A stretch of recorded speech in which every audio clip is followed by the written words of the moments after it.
ठीक है, तो हमने इन द प्रीवियस सेशन हमने कहाँ तक कर लिया था? देखो हमने क्या क्या कर लिया था, टॉपिक से एक बार नजर मार लो। एलएलपी समझ लिया था हमने। क्यों आया ये एक्ट, है ना, क्यों लाया गया? कॉम्बिनेशन है कंपनी और पार्टनरशिप का, वो देखा था हमने। ठीक है, थोड़ा सा इसके बारे में पढ़ा था कि एक फ्लेक्सिबिलिटी चाहिए थी पार्टनरशिप की, और कंपनी की कंप्लायंस इतने ज्यादा थे वो कम करने के लिए, ताकि जो स्मॉल एंटरप्रेन्योर्स है उनके लिए इजीली हो जाए सब काम। ठीक है, ये पढ़ा था। देन हमने क्या किया था, यहाँ पर कुछ डेफिनेशंस की थी। देखो बॉडी कॉर्पोरेट मेन था, कॉर्पोरेट सोल, सीएस, दो सीएस इंक्लूड होते डेफिनेशन में। ठीक है, कॉर्पोरेशन सोल और कॉर्पोरेटिव सोसाइटी, ये किया था। फिर उसके बाद कौन सी थी खास, फाइनेंशियल ईयर वाली, यहाँ पे 30 सितंबर थी डेट। ठीक है, देन उसके बाद कौन सी थी, स्मॉल एलएलपी, 5 और 50 करोड़ वाली limit। ठीक है, फिर ये कुछ चीजें थी, और हमने फिर कैरेक्टरिस्टिक्स कर लिए थे अपने नोट्स से। ठीक है, और जो सिमिलर थे हमारे किसकी तरह, कंपनीज वाले की तरह। ठीक है जी, कंपनीज वाले की तरह। ठीक है, ये देखो, ये थे हमारे कुछ करेक्टरिस्टिक्स, जिसमें मेन क्या था, म्यूचुअल एजेंसी, कि कोई भी पार्टनर का काम करते हैं बाकी सारे पार्टनर लायबल रहेंगे एलएलपी। ठीक है जी, और कॉमन सील भी ये हमने कहा था कि मैंडेटरी नहीं है, अगर रखना है तो रिस्पॉन्सिबल ऑफिसर के पास, और कम से कम 2 विटनेस के सामने आप करोगे। ठीक है, फिर यहाँ पर हमने मिनिमम मैक्सिमम कितने में यहाँ पर पार्टनर्स चाहिए, डेजिग्नेटेड पार्टनर्स का मतलब देखा था 2 चाहिए।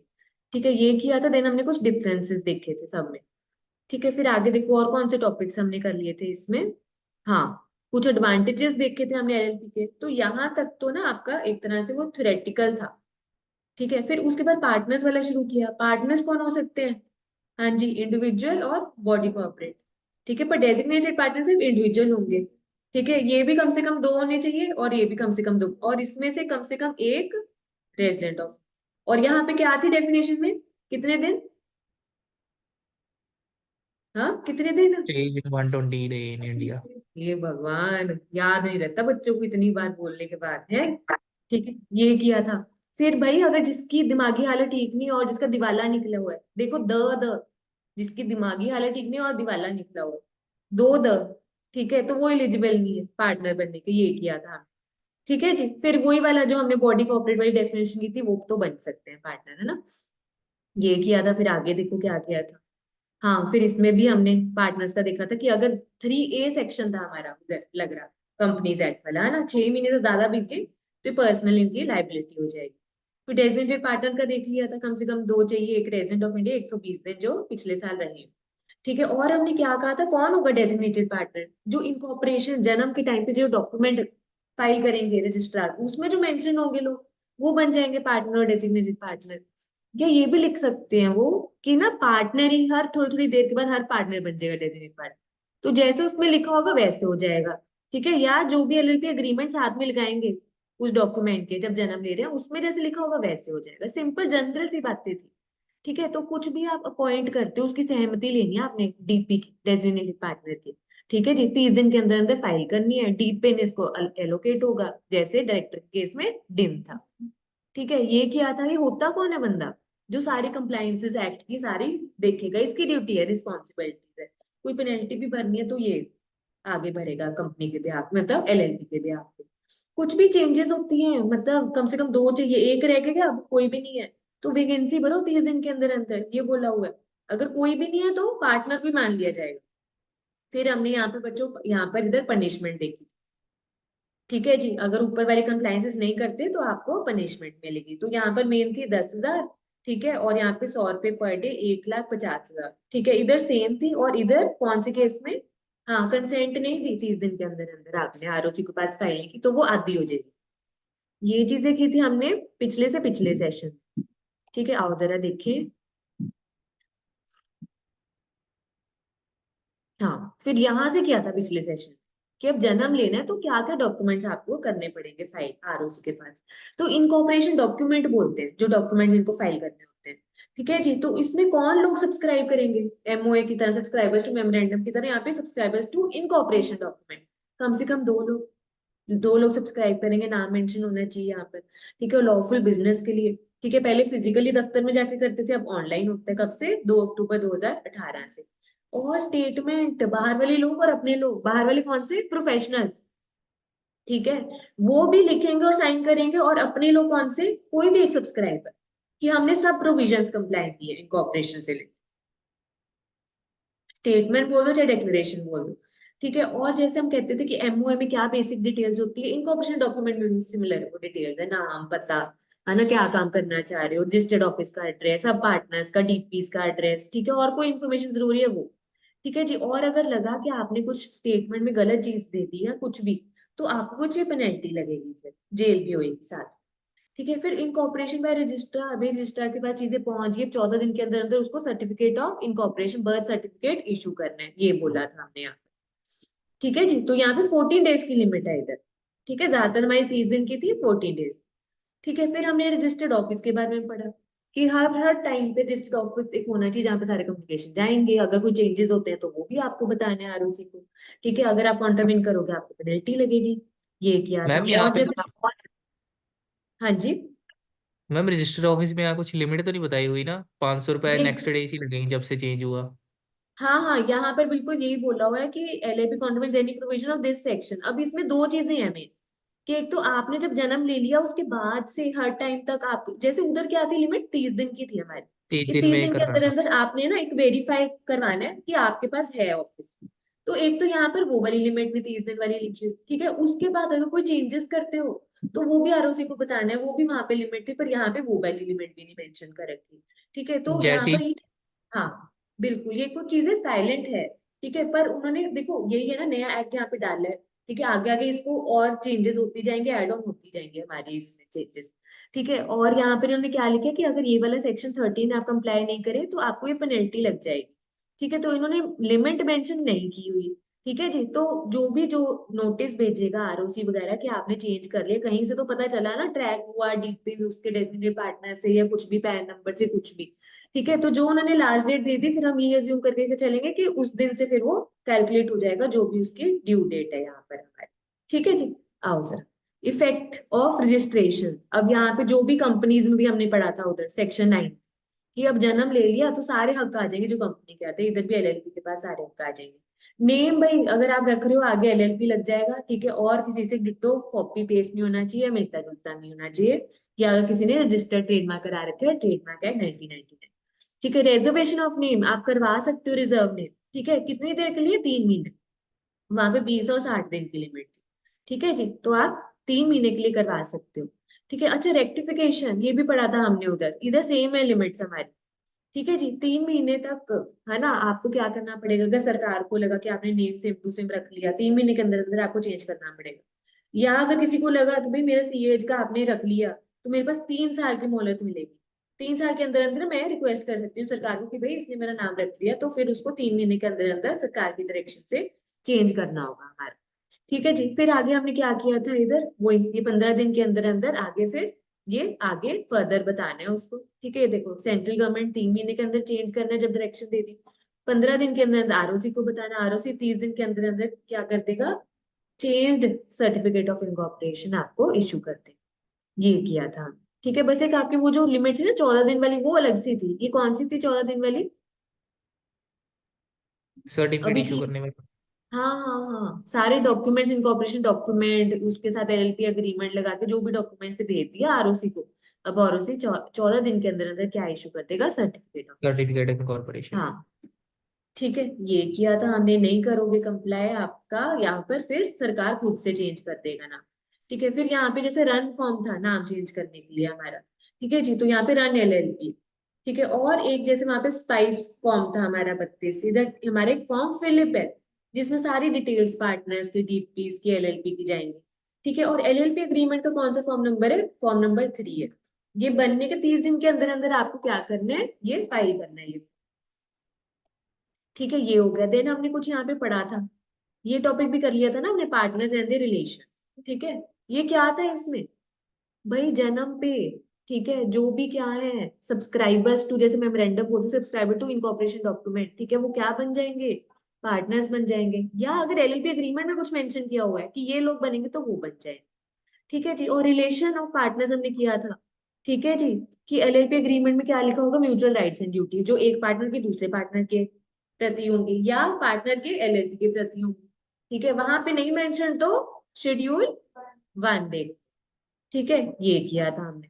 फिर उसके बाद सेसेशन ऑफ पार्टनरशिप, ठीक है, अगर कोई छोड़ के जाना चाह रहे हैं कुछ भी, उसको नोटिस देना पड़ेगा एलएलपी को कि मैं छोड़ के जा रहा हूँ, 30 दिन का नोटिस पीरियड सर्व करना पड़ेगा।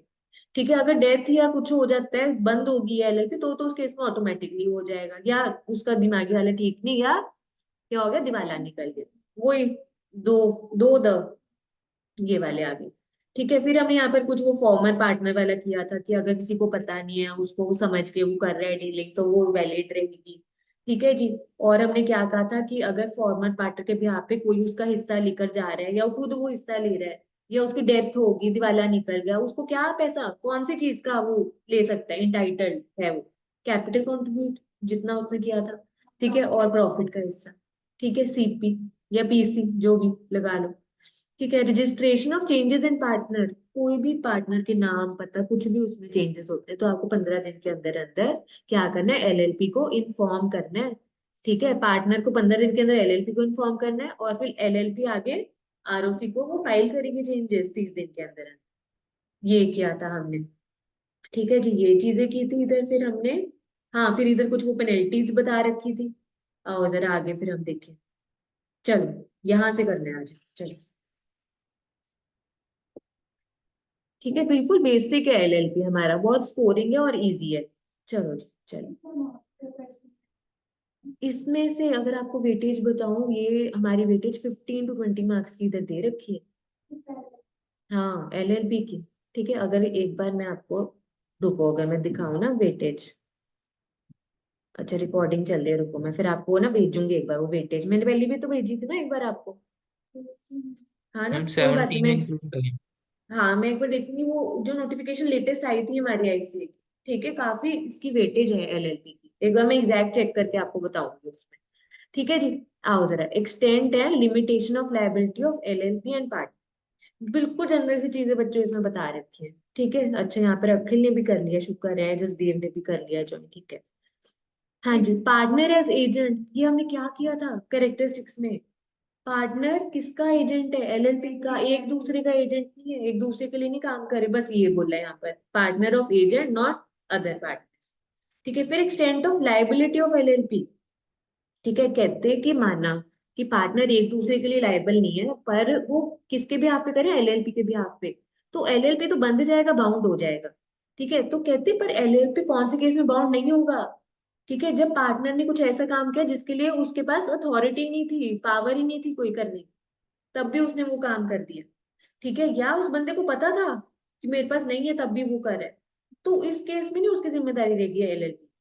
ठीक है जी, अगर वो ऑथराइज्ड है, पावर है, तभी एलएलपी भी बंद जाएगा, बाउंड हो जाएगा, ये किया हमने।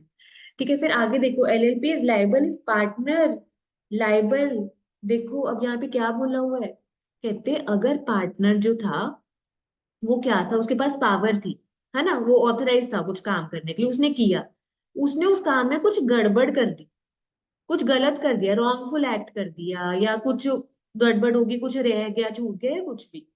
ठीक है, तो कहते हैं उस काम से, उस काम में जो भी लाइबिलिटी अराइज होगी, वो पार्टनर भी जिम्मेदार होगा, फिर एलएलपी। मेन चीज क्या देखनी है, वो पार्टनर के पास अथॉरिटी होनी चाहिए काम करने की। ठीक है, अगर कुछ भी फिर गड़बड़ होती है, वो उस पावर थी करने की, तो फिर एलएलपी भी बाउंड हो जाएगी उस केस में, ये बोल। हाँ हाँ बिल्कुल, देखो पार्टनर के पास अगर पावर ही नहीं है वो वाला काम करने की, और उसको पता है, देखो दो चीजें हैं, इधर क्या है, पावर नहीं है उसके पास करने की, दूसरा कहते हैं उसको पता था, वो तब भी कर रहा था कि उसके पास पावर नहीं है, तब भी कर रहा था जानबूझ के, तो ये दोनों केसेस में कहते हैं एलएलपी क्यों बाउंड होगा, ये बोला हो। कहते कि पर अगर कुछ ऐसा काम किया during the course of business, ठीक है, पार्टनर ने, जिसमें कुछ लाइबिलिटी अराइज होगी, फिर तो एलएलपी बाउंड हो जाएगा, ये बोला हुआ है, सिंपल सी चीज। ठीक है जी। आओ जरा, कहते कि जो भी हम काम करेंगे, पार्टनर्स काम करेंगे, सोल किसकी जिम्मेदारी होगी, आप बताओ, एलएलपी की, क्योंकि ये जो हमने पढ़ा था कैरेक्टरिस्टिक्स में कि एक बाकी पार्टनर्स नहीं होंगे, सोल किसकी लाइबिलिटी रहेगी, देखो ये लिखा है, सोली ऑब्लिगेशन ऑफ एलएलपी, ये बोला हुआ, कहते हैं अगर कुछ कर्जा चढ़ता है, कुछ भी ऑब्लिगेशन होती है, तो उसकी प्रॉपर्टी से भी वो डिस्चार्ज की जाएगी, वो लाइबिलिटी, प्रॉपर्टी बिकेगी फिर एलएलपी, अगर नहीं है पैसे देने के लिए। ठीक है, सिंपल क्या बोला है ये वाले पॉइंट में, ठीक है, कि पार्टनर दूसरे पार्टनर्स के लिए नहीं है लायबल, ठीक है जी, पार्टनर अगर कुछ करता है तो एलएलपी बंध जाएगी, पार्टनर्स भी बंधेंगे बाकी, बस ये है सिंपल म्यूचुअल एजेंसी वाला जो हमने कैरेक्टरिस्टिक्स किया। हाँ जी, समझ आया जी बच्चों, बोलो जी बोलो। हाँ जी, आ रहा है ना समझ में, सिंपल है पॉइंट हमारा, आगे चलो। ठीक है, अगर फास्ट लगे बता देना, ठीक है, क्योंकि बिल्कुल जनरल सी चीजें हैं ये हमारी। ठीक है, extent of liability of partner. ठीक है जी, extent of liability of partner, अब यहाँ पर क्या बोला हुआ है, कहते हैं यहाँ पर partner is not personally liable for any obligation, जो रेफर किए 27(3) में, देखो इधर कहते हैं कुछ कोई भी काम पार्टनर करता है, कौन बंद जाता है, बाकी पार्टनर है, एलएलपी बताओ।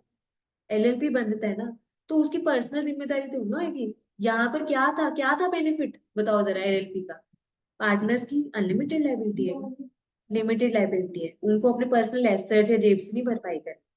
ठीक है जी, तो ऑथराइज जो काम है उसके लिए उनकी पर्सनल जिम्मेदारी नहीं है एलएलपी की लाइबिलिटी रहेगी। ठीक है, बोलो बोलो। तो उस केस में तो रहेगी। हाँ, बिल्कुल वही तो आगे दिया हुआ है। ठीक है, वही दिया हुआ है आगे, फ्रॉड वगैरह के केस में उसको अपनी जेब से भी भरपाई करनी पड़ेगी, अपने चाहे वो एसेट बेचे, घर बेचे, दुकान बेचे। हाँ, अगर कुछ वो फ्रॉड वगैरह कुछ ऐसे काम करते हैं। ठीक है, ये ऊपर और नीचे ना दोनों कंटिन्यूशन में चल रहे हैं टॉपिक्स, 27 से रिलेटेड चल रहा है।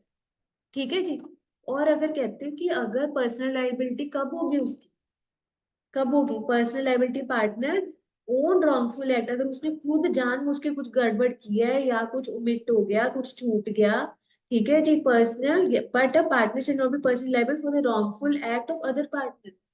सिंपल है ना, वही बात बार बार बोल रहे हैं कि अगर एक पार्टनर ने कुछ गड़बड़ किया है, बाकी other partners will not be liable. ठीक है जी, एक तो कौन होगा, वो खुद होगा। ठीक है, और साथ में कौन हो जाएगा, एलएलपी भी बन जाएगा, ये बोला है। ठीक है जी, पर कुछ फ्रॉड हो गया, कुछ हो गया, फिर इसकी पर्सनल जिम्मेदारी थी, नहीं तो हमने एलएलपी में क्या कहा था, पर्सनल जिम्मेदारी नहीं होती, पर अगर ये रॉन्गफुल एक्ट, कुछ ओमिशन हो गया, फ्रॉड हो गया, कुछ हो गया, इनकी पर्सनल जिम्मेदारी भी होगी। समझ आया बच्चों, बोलो जी बोलो। वही करेक्टरिस्टिक आ रहा है यस यहाँ मैम। पर हमारा। हाँ सिंपल, ये 27 और 28 सेक्शन में म्यूचुअल एजेंसी वाला ही आ रहा है सिंपल। ठीक है, आओ जरा। अच्छा, होल्डिंग आउट, क्या समझ लगती है आपको होल्डिंग आउट से, होल्डिंग आउट है ना, इसका मतलब है कि हम ऐसा दिखा रहे हैं, होल्डिंग आउट मतलब हम ऐसा दिखा रहे हैं दूसरों को, ऐसा लग रहा है दूसरों को कि हम ना पार्टनर। ठीक है जी, और ये दिखा के लोग सच में हमारे पे विश्वास करके क्या कर रहे हैं, डील कर रहे हैं। ठीक है, कि जैसे सपोज एलएलपी है, मैं उसकी पार्टनर नहीं हूँ, पर मैं बाहर आउटसाइडर्स को ऐसे दिखा रही हूँ कि मैं हूँ पार्टनर एलएलपी की। ठीक है, और आउटसाइडर्स क्या कर रहे हैं, मुझे पार्टनर ही एलएलपी का समझ के मेरे साथ डीलिंग कर रहे हैं। ठीक है, होल्डिंग और मतलब हम ऐसा दिखा रहे हैं कि हम ना पार्टनर है। ठीक है जी, आओ जरा इसको पढ़े देखो। कहते हैं एनी पर्सन, चाहे वो अपना बोल के, चाहे लिख के, या उसकी ऐसी हरकतें बिहेवियर है कि वो ऐसा रिप्रेजेंट कर रहा है कि क्या है, वो पार्टनर एलएलपी का। ठीक है जी, और अगर वो ऐसे दिखा रहा है कि वो पार्टनर है, ठीक है जी, तो उसकी एक जिम्मेदारी बन जाएगी उस बंदे पे जिसने उसके ऊपर विश्वास किया, फेथ किया और डील कर लिया। ठीक है, और डील क्या कर लिया, सपोज कोई डील कर ली, ये एलएलपी किसका काम था, जैसे सपोज कोई भी काम लगा लो, कुछ क्लोथिंग का काम था। ठीक है, मैंने ऐसे दिखाया कि मैं ना पार्टनर हूँ। ठीक है, क्या बाय द कंडक्ट, ऐसा कौन सा कंडक्ट होगा कि लगेगी वो पार्टनर है, आप बताओ।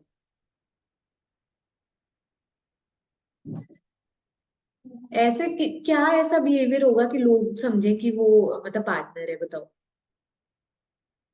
बताओ जरा, क्या कर रहा होगा ऐसे वो,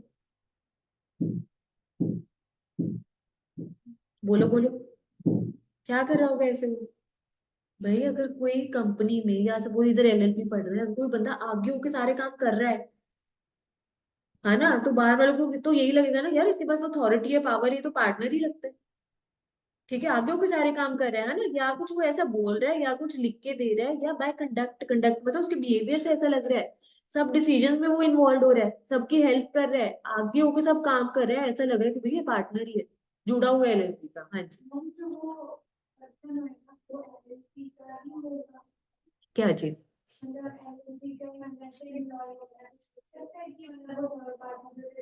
हाँ बिल्कुल। अब ये बंदा कोई बाहर का भी हो सकता है, ठीक है, पर अगर हम इसको यूजुअली माने, बहुत अच्छा क्वेश्चन है कि ये जो बंदा है वो वहीं का ही बंदा होगा।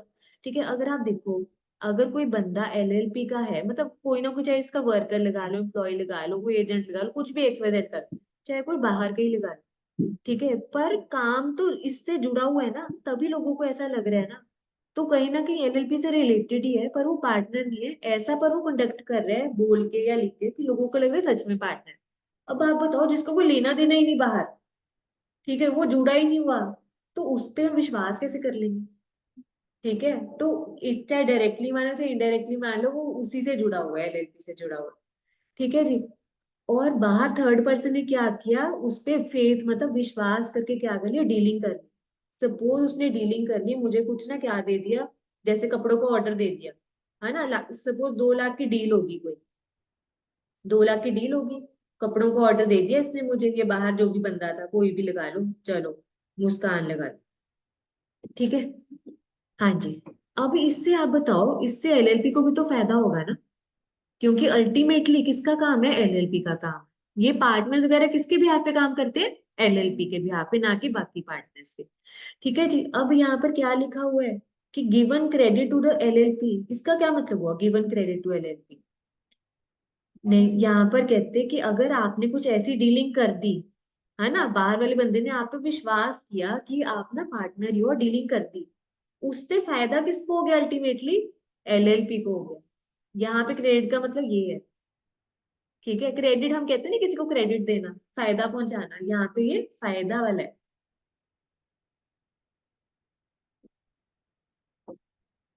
ठीक है जी। कहते और अगर ये बंदे ने कुछ डीलिंग करके कुछ फायदा उसको भी हो गया, एलएलपी को, ठीक है, और ये बंदे को चाहे पता है चाहे नहीं पता, कि इस बंदे ने इसको क्या समझ लिया, पार्टनर। ठीक है, कहते इस बंदे को नहीं पता, पता है तो भी ठीक है, नहीं पता तो भी ठीक है, कि इसने क्या विश्वास कर लिया इसके ऊपर कि ये कौन है, पार्टनर है। ठीक है जी। तो ये बंदा कहते हैं ये लायबल रहेगा किसके ऊपर, इस पर्सन, मतलब इसकी जिम्मेदारी रहेगी, उस डीलिंग, वो डील कर लिया ना विश्वास करके, तो ये पार्टनर छुटकारा नहीं पा सकते है डीलिंग से, इसकी भी जिम्मेदारी बनेगी उस बंदे के प्रति, कुछ भी अगर लाइबिलिटी राइज होती है उस डीलिंग से रिलेटेड। आप बताओ, एलएलपी की कोई जिम्मेदारी नहीं रहेगी? बताओ जरा, हाँ जी, इधर। ये समझ आया आपको, ये वाला, ये थोड़ा नया सा पॉइंट है पर मुश्किल नहीं है, बताओ जरा, वही कैरेक्टरिस्टिक्स लगेंगे सब जगह। बताओ जरा, ये बंदे ने कुछ काम किया, विश्वास करके दूसरे ने डीलिंग कर ली, जिससे फायदा कहीं ना कहीं एलएलपी को हो गया, तो कहते हैं एक तो ये बंदा, इसकी भी लाइबिलिटी रहेगी, इसकी भी जिम्मेदारी रहेगी, कुछ लाइबिलिटी राइज होती है, क्या एलएलपी की नहीं रहेगी जिम्मेदारी? आप बताओ, क्या एलएलपी ऐसे बोल सकती है कि भाई तू तो है नहीं पार्टनर, तू ऐसे कर रहे है तो हमारी कोई जिम्मेदारी नहीं है? आप बताओ क्या होगा इस?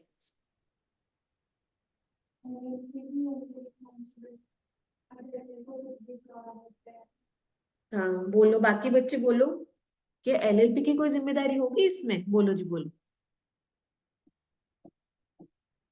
मैम एलएलपी तो अनअवेयर होगा ना वहां पे, तो एलएलपी की लाइबिलिटी कैसे आएगी? देखो, एलएलपी यहाँ पे अनअवेयर नहीं है, डीलिंग कहीं ना कहीं ये एक तरह से कर रहे हैं एलएलपी के लिए फायदा, 2 लाख की जो डीलिंग हुई है, ये जो कपड़ों का काम है अल्टीमेटली एलएलपी कर रही है। ठीक है, यहाँ पे देखो कोई बंदा ना एक्चुअल में वो पार्टनर नहीं है, ठीक है, पर रिलेटेड है वो एलएलपी से, ठीक है, रिलेटेड है वो एलएलपी से, ठीक है, तो कहीं ना कहीं फायदा किसको पहुंचे, कंपनी को, इधर एलएलपी को पहुंचा है। ठीक है जी। अब आप बताओ, उसको 2 लाख का फायदा हो जाएगा, मतलब जो भी, चलो एक्सपेंसेस वगैरह निकाल के कुछ भी प्रॉफिट होगा उसको इस डीलिंग से, तो कहते एलएलपी भी जिम्मेदार माना जाएगा, कहां तक पर, जितना उसको फायदा हो, जितना उसको फायदा पहुंचा, जैसे कि यहाँ पे 2 लाख की डीलिंग थी, तो 2 लाख तक की जिम्मेदारी उसकी भी रहेगी, मतलब ये जो डीलिंग है 2 लाख वाली, इसकी भी रहेगी। सिंपल, ये जितने पॉइंट्स है इसमें क्या आ रहा है, म्यूचुअल एजेंसी वाला पॉइंट आ रहा है कि पार्टनर दूसरे पार्टनर के लिए लायबल नहीं है, ठीक है, पर पार्टनर एलएलपी के बिहाफ पे करता है तो एलएलपी भी बाउंड हो जाएगा, बाकी पार्टनर्स नहीं बाउंड होंगे, ये बोला। अब यहाँ पे नया पॉइंट क्या आया है, ठीक है, वो काम करे एलएलपी से रिलेटेड, ठीक है, लोगों ने ऐसा माना कि वो पार्टनर है। ठीक है जी। तो फिर अच्छा ही हुआ ना, चलो चाहे पार्टनर माना चाहे कुछ भी माना। ठीक है, तो काम तो आया ना एलएलपी के पास, फायदा तो हुआ ना। ठीक है जी, वो बंदे को चाहे पता है या नहीं पता, ये कुछ फ्रॉड नहीं कर रहा, ये वाले पॉइंट में बच्चों ये कुछ फ्रॉड नहीं कर रहा। लोगों को लग रहा है ये पार्टनर है।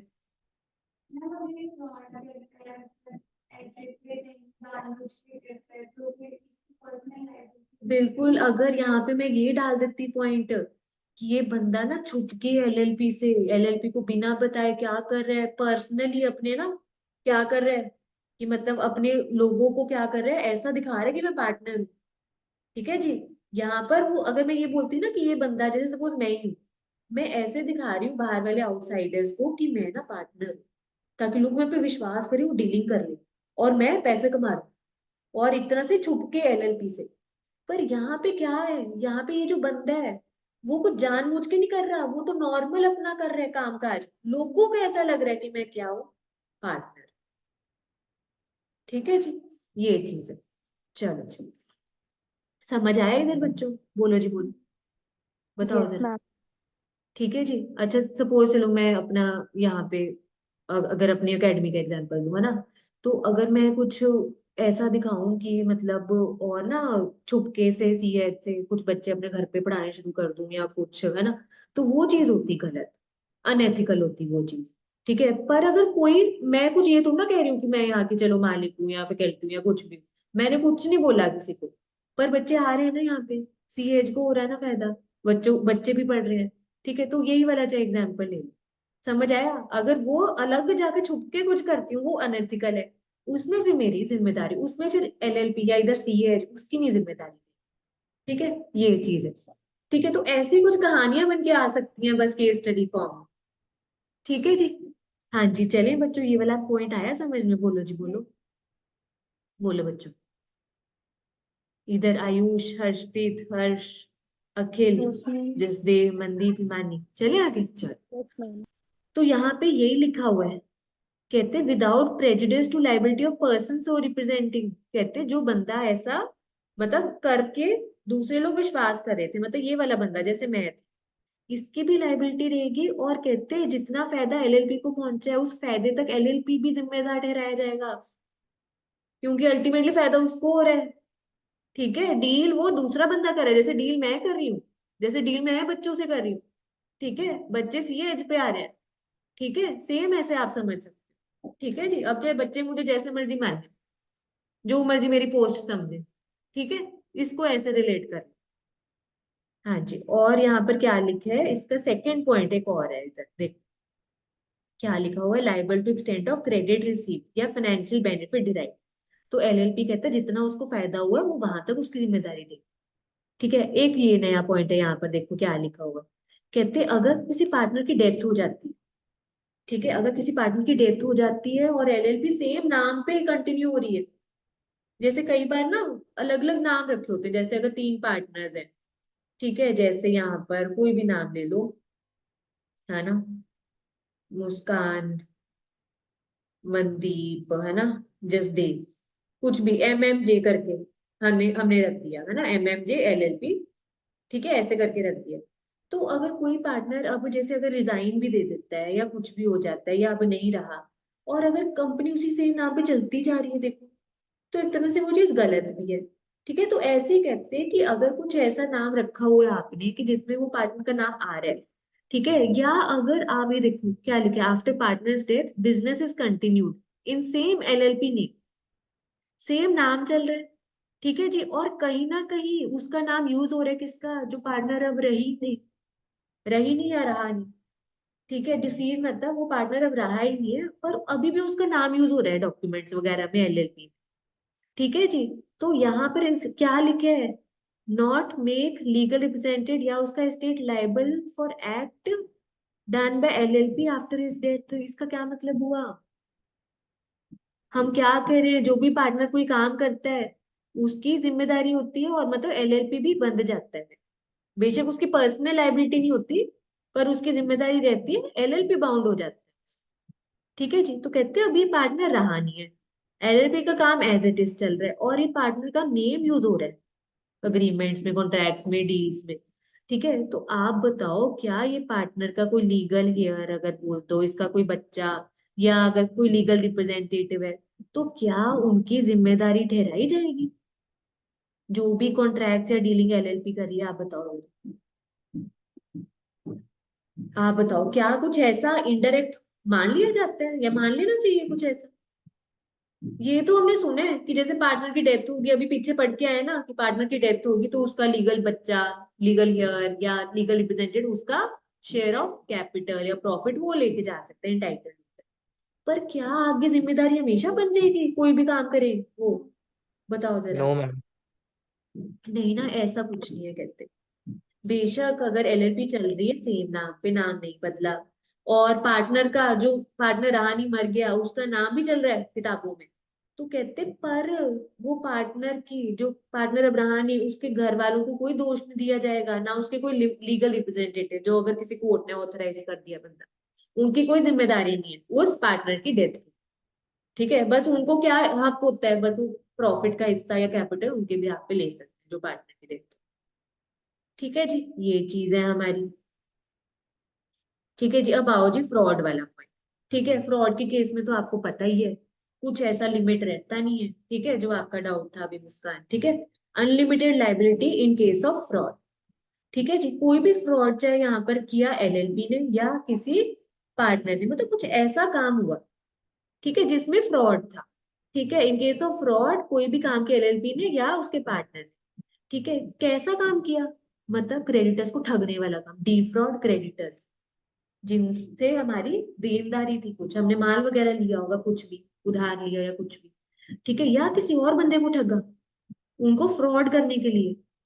ठीक है जी, फ्रॉडुलेंट इंटेंशन थी, पर्पस फ्रॉड करने का था, ठगने का था। ठीक है जी, तो कहते लाइबिलिटी एलएलपी की भी और पार्टनर्स की भी क्या हो जाएगी? अनलिमिटेड मानी जाएगी। ये वाले फ्रॉड के केस में क्या हो जाएगी? पार्टनर्स की लाइबिलिटी अनलिमिटेड। सिंपल। ठीक है, फ्रॉड के केस में अनलिमिटेड हो जाएगी। हाँ, कुछ अगर गलती से कुछ मिस आउट हो गया उनका, है ना, या फिर कुछ भी रॉन्गफुल एक्ट हो गया या कुछ भी, मतलब वो आपको वो देखना पड़ेगा कि डिफ्रॉड, फ्रॉड की मंशा है, हेरा फेरी वाली ठगी वाली मंशा है, तो फिर यहाँ पर उनकी अनलिमिटेड है। ठीक है, ये है यहाँ पर हमारा पॉइंट। फिर आगे देखो।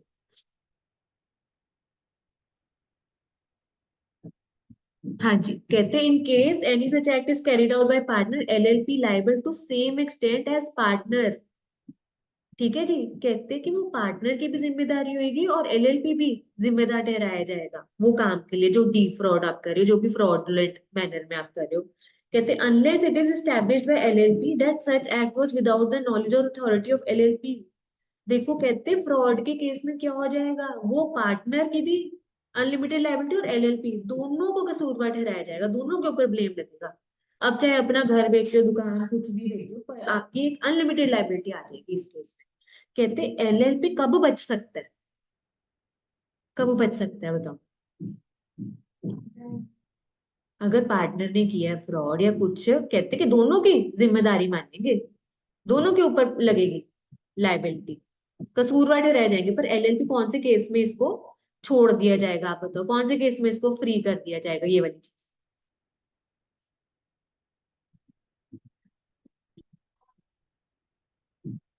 नहीं, यहाँ पे देखो ये क्या लिखे, unless it is established bye LLP that such act was without knowledge और अथॉरिटी ऑफ एलएलपी। क्या बोल रहे हैं यहाँ पर?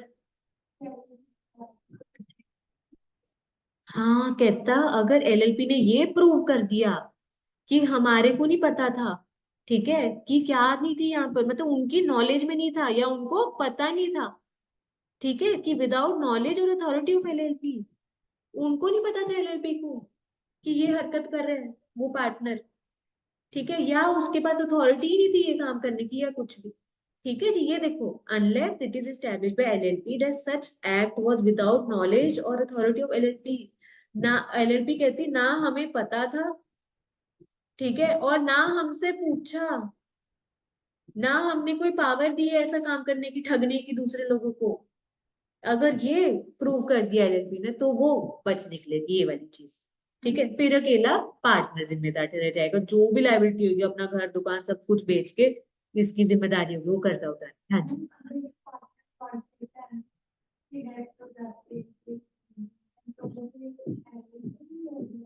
देखो अगर ये वाला पॉइंट आया ना कि जैसे अगर पार्टनर जिसने फ्रॉड किया इसकी पर्सनल जिम्मेदारी अनलिमिटेड लायबिलिटी हो गया ना, और अगर इसने प्रूव कर दिया एलएलपी ने कि हमारी तो कोई है, ठीक है जी, अब इसमें दो चीजें हो जाएंगी। अब जैसे ये इसकी डेथ हुई और एलएलपी ने प्रूव कर दिया जी हम नहीं है इसमें इन्वॉल्व, तो मतलब सिर्फ इसकी रहेगी ना जिम्मेदारी। और अगर बाई चांस इसकी डेथ हो जाए, ठीक है, फिर देखो लोग क्या करते हैं, कोर्ट कचहरी केस, उसमें जाता है मामला, फिर चाहे घर वाले दें चाहे घर वाले बात करें एलएलपी से रिक्वेस्ट करके, ठीक है, अल्टीमेटली फिर तो घर वालों के ऊपर ही आ जाती है बात, क्योंकि एलएलपी ने तो प्रूव कर दिया। अगर ये प्रूव वगैरह नहीं कर पाए तो फिर एलएलपी करेगी ना भुगतान, क्योंकि एलएलपी के ही एक तरह से बिहाफ पे हो रहा है ना act, तो वो देखना पड़ेगा, केस स्टडी है उसके अकॉर्डिंग फिर बदलेगा आपका आंसर। ठीक है जी, और कहते हैं कि अब यहाँ पर फिर आपको पनिशमेंट लग जाएंगी, जिसने फ्रॉड की है ये इम्प्रिजनमेंट 5 साल की, और साथ में आपको यहाँ पे फाइन भी भरना पड़ेगा 50,000 से 5 लाख। ठीक है जी, ये बोला हुआ है। और कहते हैं कि अगर आप क्या कर रहे हो, कुछ फ्रॉड तरीके से काम करा जा रहा है एलएलपी के द्वारा या पार्टनर के द्वारा या कोई डेजिग्नेटेड पार्टनर डीपी या एम्प्लॉय के द्वारा, तो कहते अगर उस दौरान वो ठगी के दौरान वो फ्रॉड के दौरान कुछ क्या हुआ, दूसरी पार्टी को क्या हुआ, नुकसान पहुंचे, तो क्या करोगे, कंपनसेशन दोगे। ये जो ऊपर बोली हुई है पेनल्टी, ये तो करोगे ही करोगे, इसका तो भुगतान करना ही करना है, साथ में जितना उसका नुकसान हुआ है उसको कंपनसेट भी करना अलग से। ये तो कानूनी तौर पे बता रखी है चीजें जिन्होंने गलत काम किया है, ठीक है, पर वो जिसने सफर किया है नुकसान है उसको कंपनसेट भी करना। ठीक है जी, आओ जरा। और यहाँ पे भी वही चीज बोली हुई है, एलएलपी नॉट लाइबल अगर वो पार्टनर डीपीआई एम्प्लॉय क्या किया हुआ है उसकी नॉलेज के बिना उन्होंने कुछ फ्रॉड वाला काम किया, यही चीज आ गई फिर इधर भी। ठीक है जी, कहते कंपनसेशन फिर उनको भी नहीं देने की जरूरत अगर उनको पता है कि ये हमारे बिना पूछे या हमारी बिना अथॉरिटी के उसने फ्रॉड किया। हाँ जी बोलो बच्चों, समझ आया ये वाला पॉइंट, बताओ जरा। सिंपल है, कहानी इतनी बड़ी बड़ी डाली है कुछ भी नहीं अंदर। फ्रॉड के केस में भाई वो पार्टनर भी और एलएलपी भी दोनों को कसूरवार ठहराया जाएगा, पर एलएलपी ने अगर बोल दिया कि हमारी नॉलेज में नहीं था, ठीक है जी, और ना हमने पावर दी थी अथॉरिटी दी थी, तो सिर्फ पार्टनर है, बस ये था इतना सा। और जो भी क्या हुआ नुकसान पहुंचा है दूसरी पार्टी को वो उसका भी पैसा भरना पड़ेगा, कंपनसेट करना बस। हाँ जी बोलो, हर्षप्रीत, हिमानी, मनदीप, आयुष, हर्ष, जसदेव, अखिल, आया समझ में? यस बोलो। मैम। ठीक, ठीक है जी। अखिल आपने पिछले सेशन लगाए थे एलएलपी के? यस है, यस मैम। Yes ma'am. अच्छा अच्छा, ठीक है, हमारे आई थिंक 2 सेशन हो गए ना एलएलपी के, हाँ ठीक है मैम लगा रहा हूँ। ठीक है, रिकॉर्डिंग देख लो ना। आज थर्ड है या फोर्थ है? आज फोर्थ है, अच्छा, ओके ओके, चलो। अब आगे हो विसल ब्लोइंग, ये क्या होता है विसल ब्लोइंग?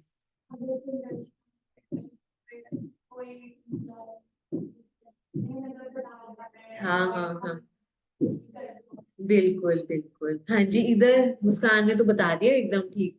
किसी ने सुना हो विसल ब्लोअर मैम करके या कोई मैम भी। जो हाँ जी, बोलो बोलो बोलो, जसदेव आप बोलो फिर मनदीप आप बोलना। मैम बोलो जो जस जैसे कोई फ्रॉड कर रहा है कंपनी में, तो एक दूसरे एम्प्लॉय को पता लग जाता है तो वो बता देते हैं, एक्सपोज कर देते हैं बेसिकली, तो वो वहां पे उसको विसल ब्लोइंग बोलते हैं। बिल्कुल बिल्कुल बिल्कुल, हाँ जी मनदीप आप क्या बोल रहे थे?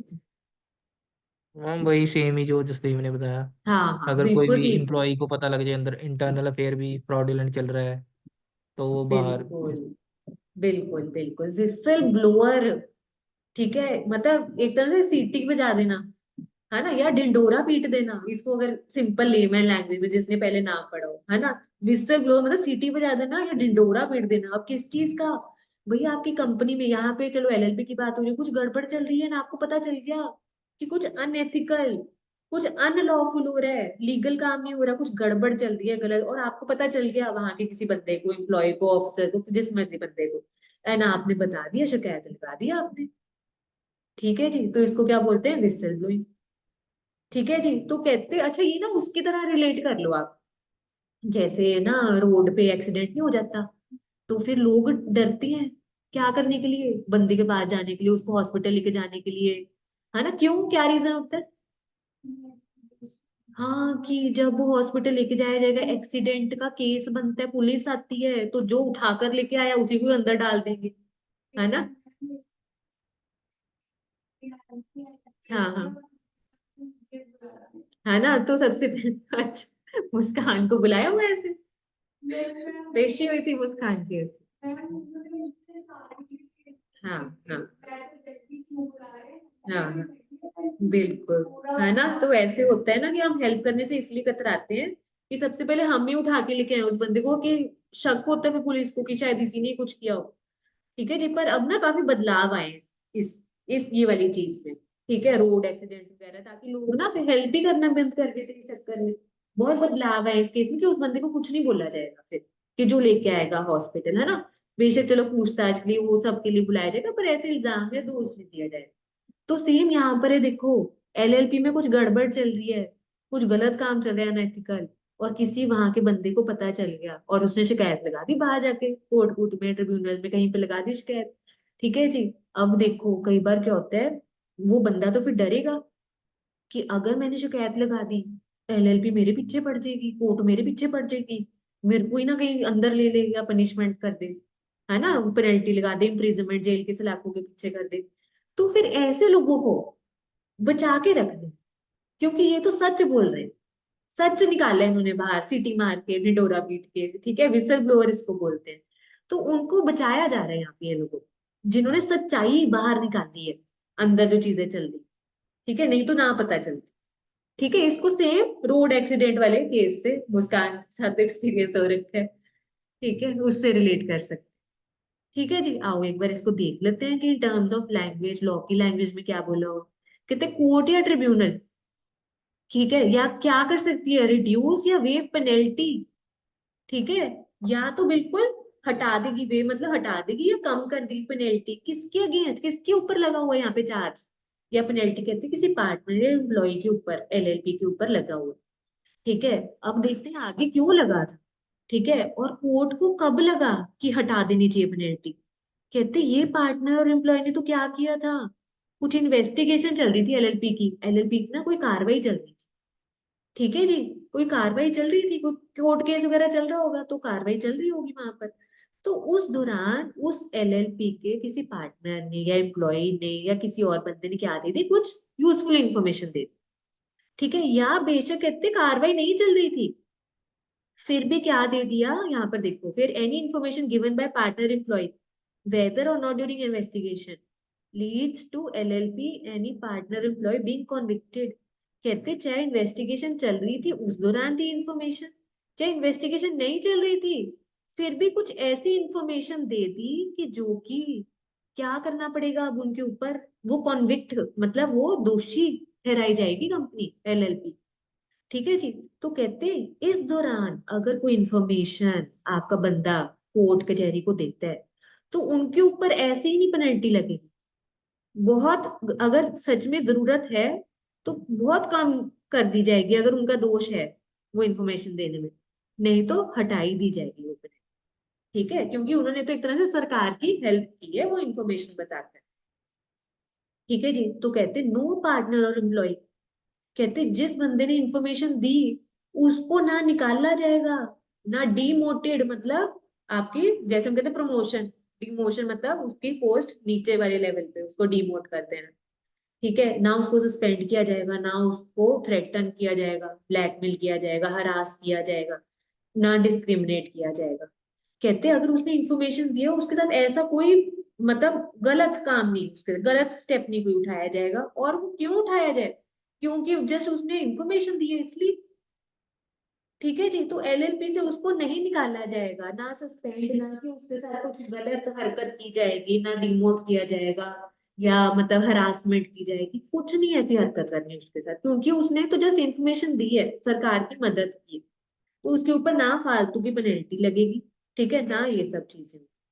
हाँ जी, बताओ बच्चों, समझ आया ये वाला पॉइंट? बोलो जी बोलो, मनदीप जैसे वकील, आयुष, हर्षप्रीत, यस हर्ष। मैम। Yes, ma'am. ठीक है, तो सिमिलर इसको ना रिलेट कर लो, चाहे आप इसको लिख लिया करो, है ना, इसको रिलेट कर सकते हैं जैसे रोड पे एक्सीडेंट होते हैं, है ना, कि मतलब हमारे ऊपर चार्ज लग जाएगा इसलिए उठा के लेके जाते हैं हॉस्पिटल। तो सेम यहाँ पर अगर किसी ने इन्फॉर्मेशन दी है, हेल्प की है भाई, सरकार की कोर्ट कचहरी की मदद की है, तो उसको क्यों निकाल रहे हो आप एलएलपी से? एलएलपी से नहीं निकाल सकता उस कुत्ते को। ठीक है जी। और अगर ऐसी फालतू में पेनल्टी लगा दी तो वो पेनल्टी हटा दी जाए, या अगर लगा कि उसका है कसूर तो बहुत कम कर दी जाए, ये चीज।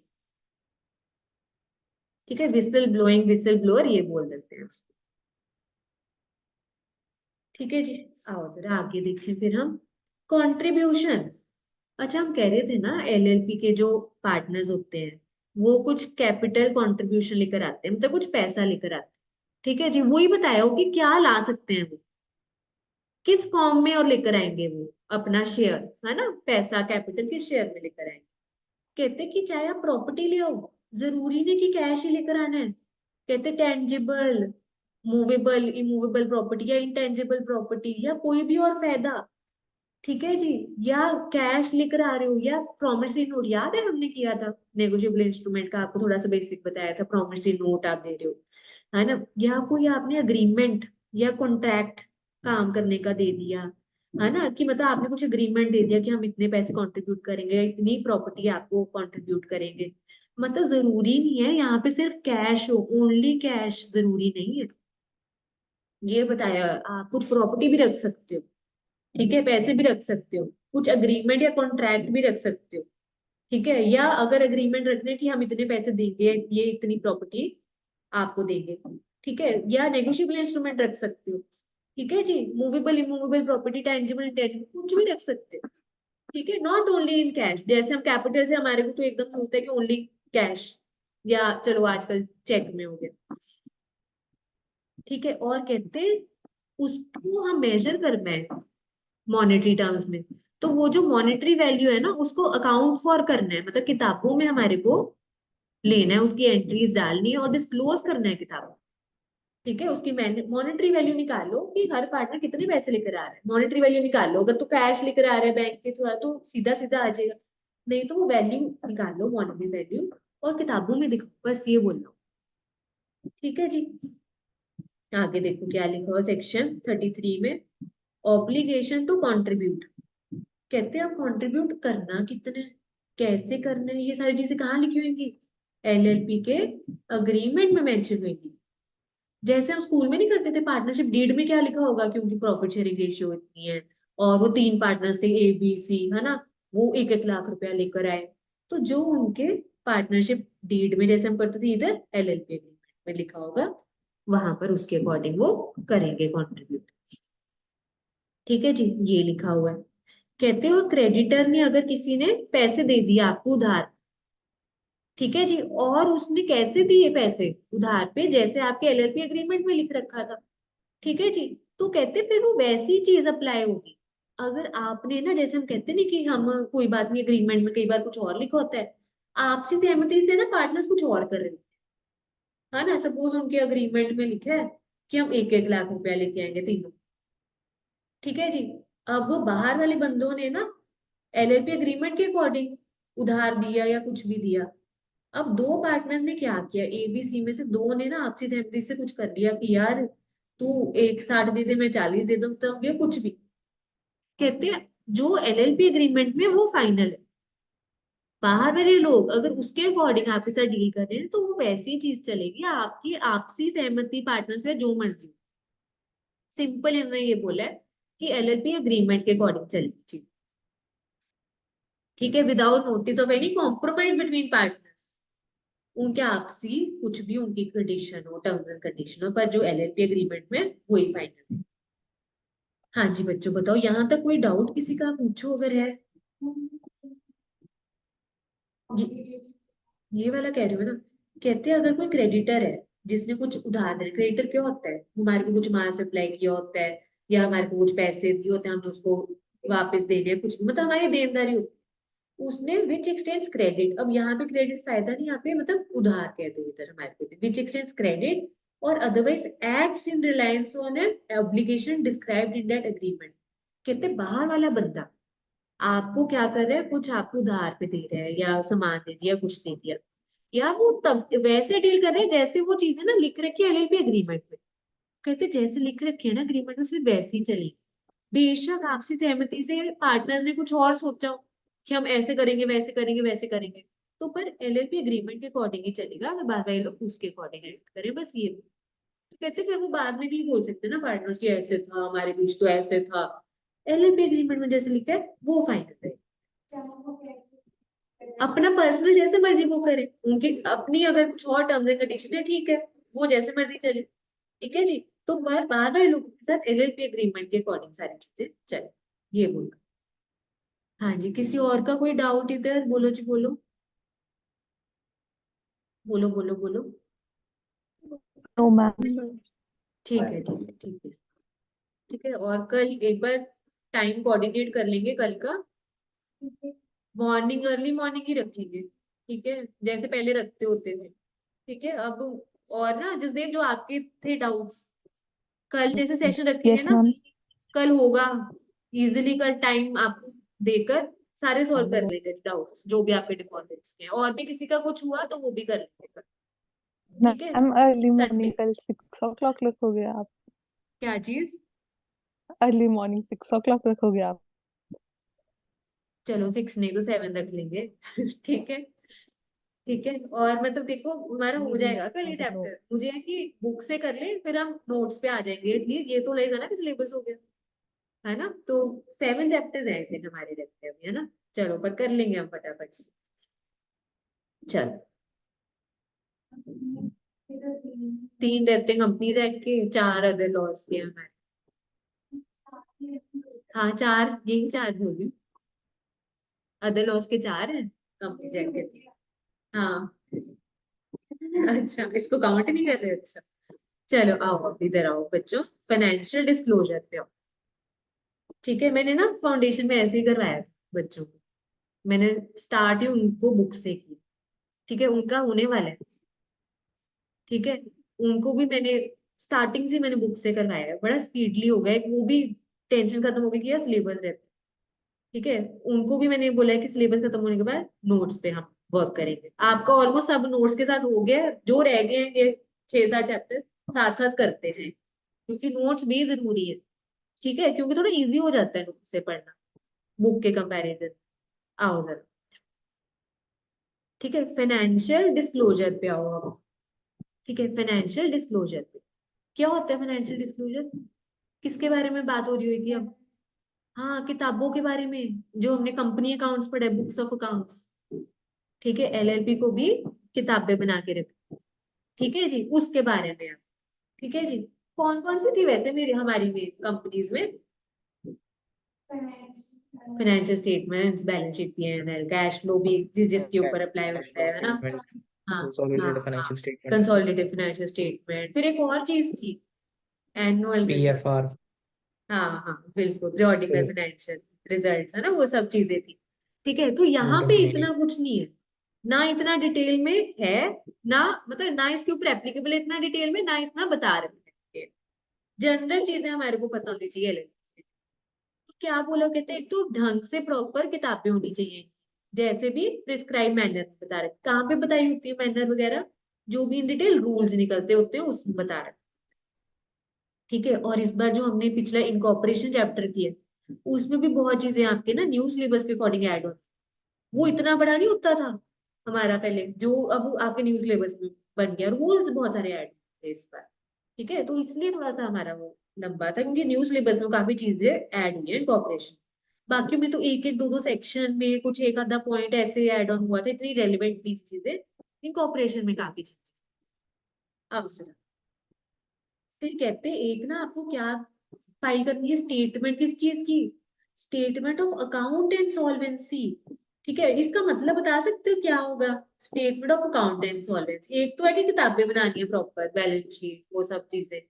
एक स्टेटमेंट बना के देनी है, इसका क्या मतलब है statement of account and solvency? हाँ मैम हाँ उनके हाँ पास बिल्कुल। मतलब फंड्स भी बोलिए। हैं आपको ऑब्लिगेशन को डिस्चार्ज करने के लिए। बिल्कुल। हाँ, हम इंसॉल्वेंट क्या बोल रहे थे, दिवाला निकला हुआ। सॉल्वेंट मतलब है पैसे, बिल्कुल ठीक। इधर मनदीप और मुस्कान ने बताया कि भाई लाइबिलिटीज वगैरह अगर हैं या आगे होती हैं तो भाई पैसे हैं कंपनी के पास, एलएलपी के पास पैसे हैं। ठीक है, और बहुत अच्छा इधर पॉइंट दोनों ने बोला है कि आगे मतलब कंपनी चलेगी, एलएलपी चलेगी। ठीक है, पैसे हैं, तो ये अंकल नहीं कि फिर बंद हो जाएगी। अभी पैसे पड़े हैं कि चलेगी आगे, ये चीज है ना। कई बार कोई काम चल नहीं रहा होता, पैसे नहीं आ रहे होते, कस्टमर नहीं आ रहे होते, हमें ऐसा लगता है कि ये तो आज ही बंद हो जाएगा। ठीक है जी, तो एक ये स्टेटमेंट बना के देनी होती है जिसमें पता चलता है कि भाई आगे ये रह भी पाएगी कि नहीं, है ना, एग्जिस्ट कर भी पाएगी कि नहीं हमारी ये एलएलपी। ठीक है, या अगर कुछ कर्जा चढ़ा या ऑब्लिगेशन है तो वो चुका पाएगी कि नहीं। तो कितनी देर में करनी होती है फाइलें? 6 months from end of each financial, हर साल के अच्छा 6 महीने के बाद, I मतलब see, I see. 31 मार्च है। ठीक है, तो 30 हमारा कितनी देर के अंदर अंदर करनी सितंबर, है ये?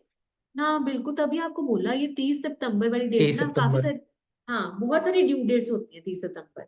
तो ये एलएलपी का फाइनेंशियल ईयर वाली वो डेट अगर याद करो, 30 सितंबर की हमारी एजीएम पर। ये हो गया हमारा। ठीक है जी, और कहते हैं कि ये फाइल आपको रजिस्ट्रार के पास करना है।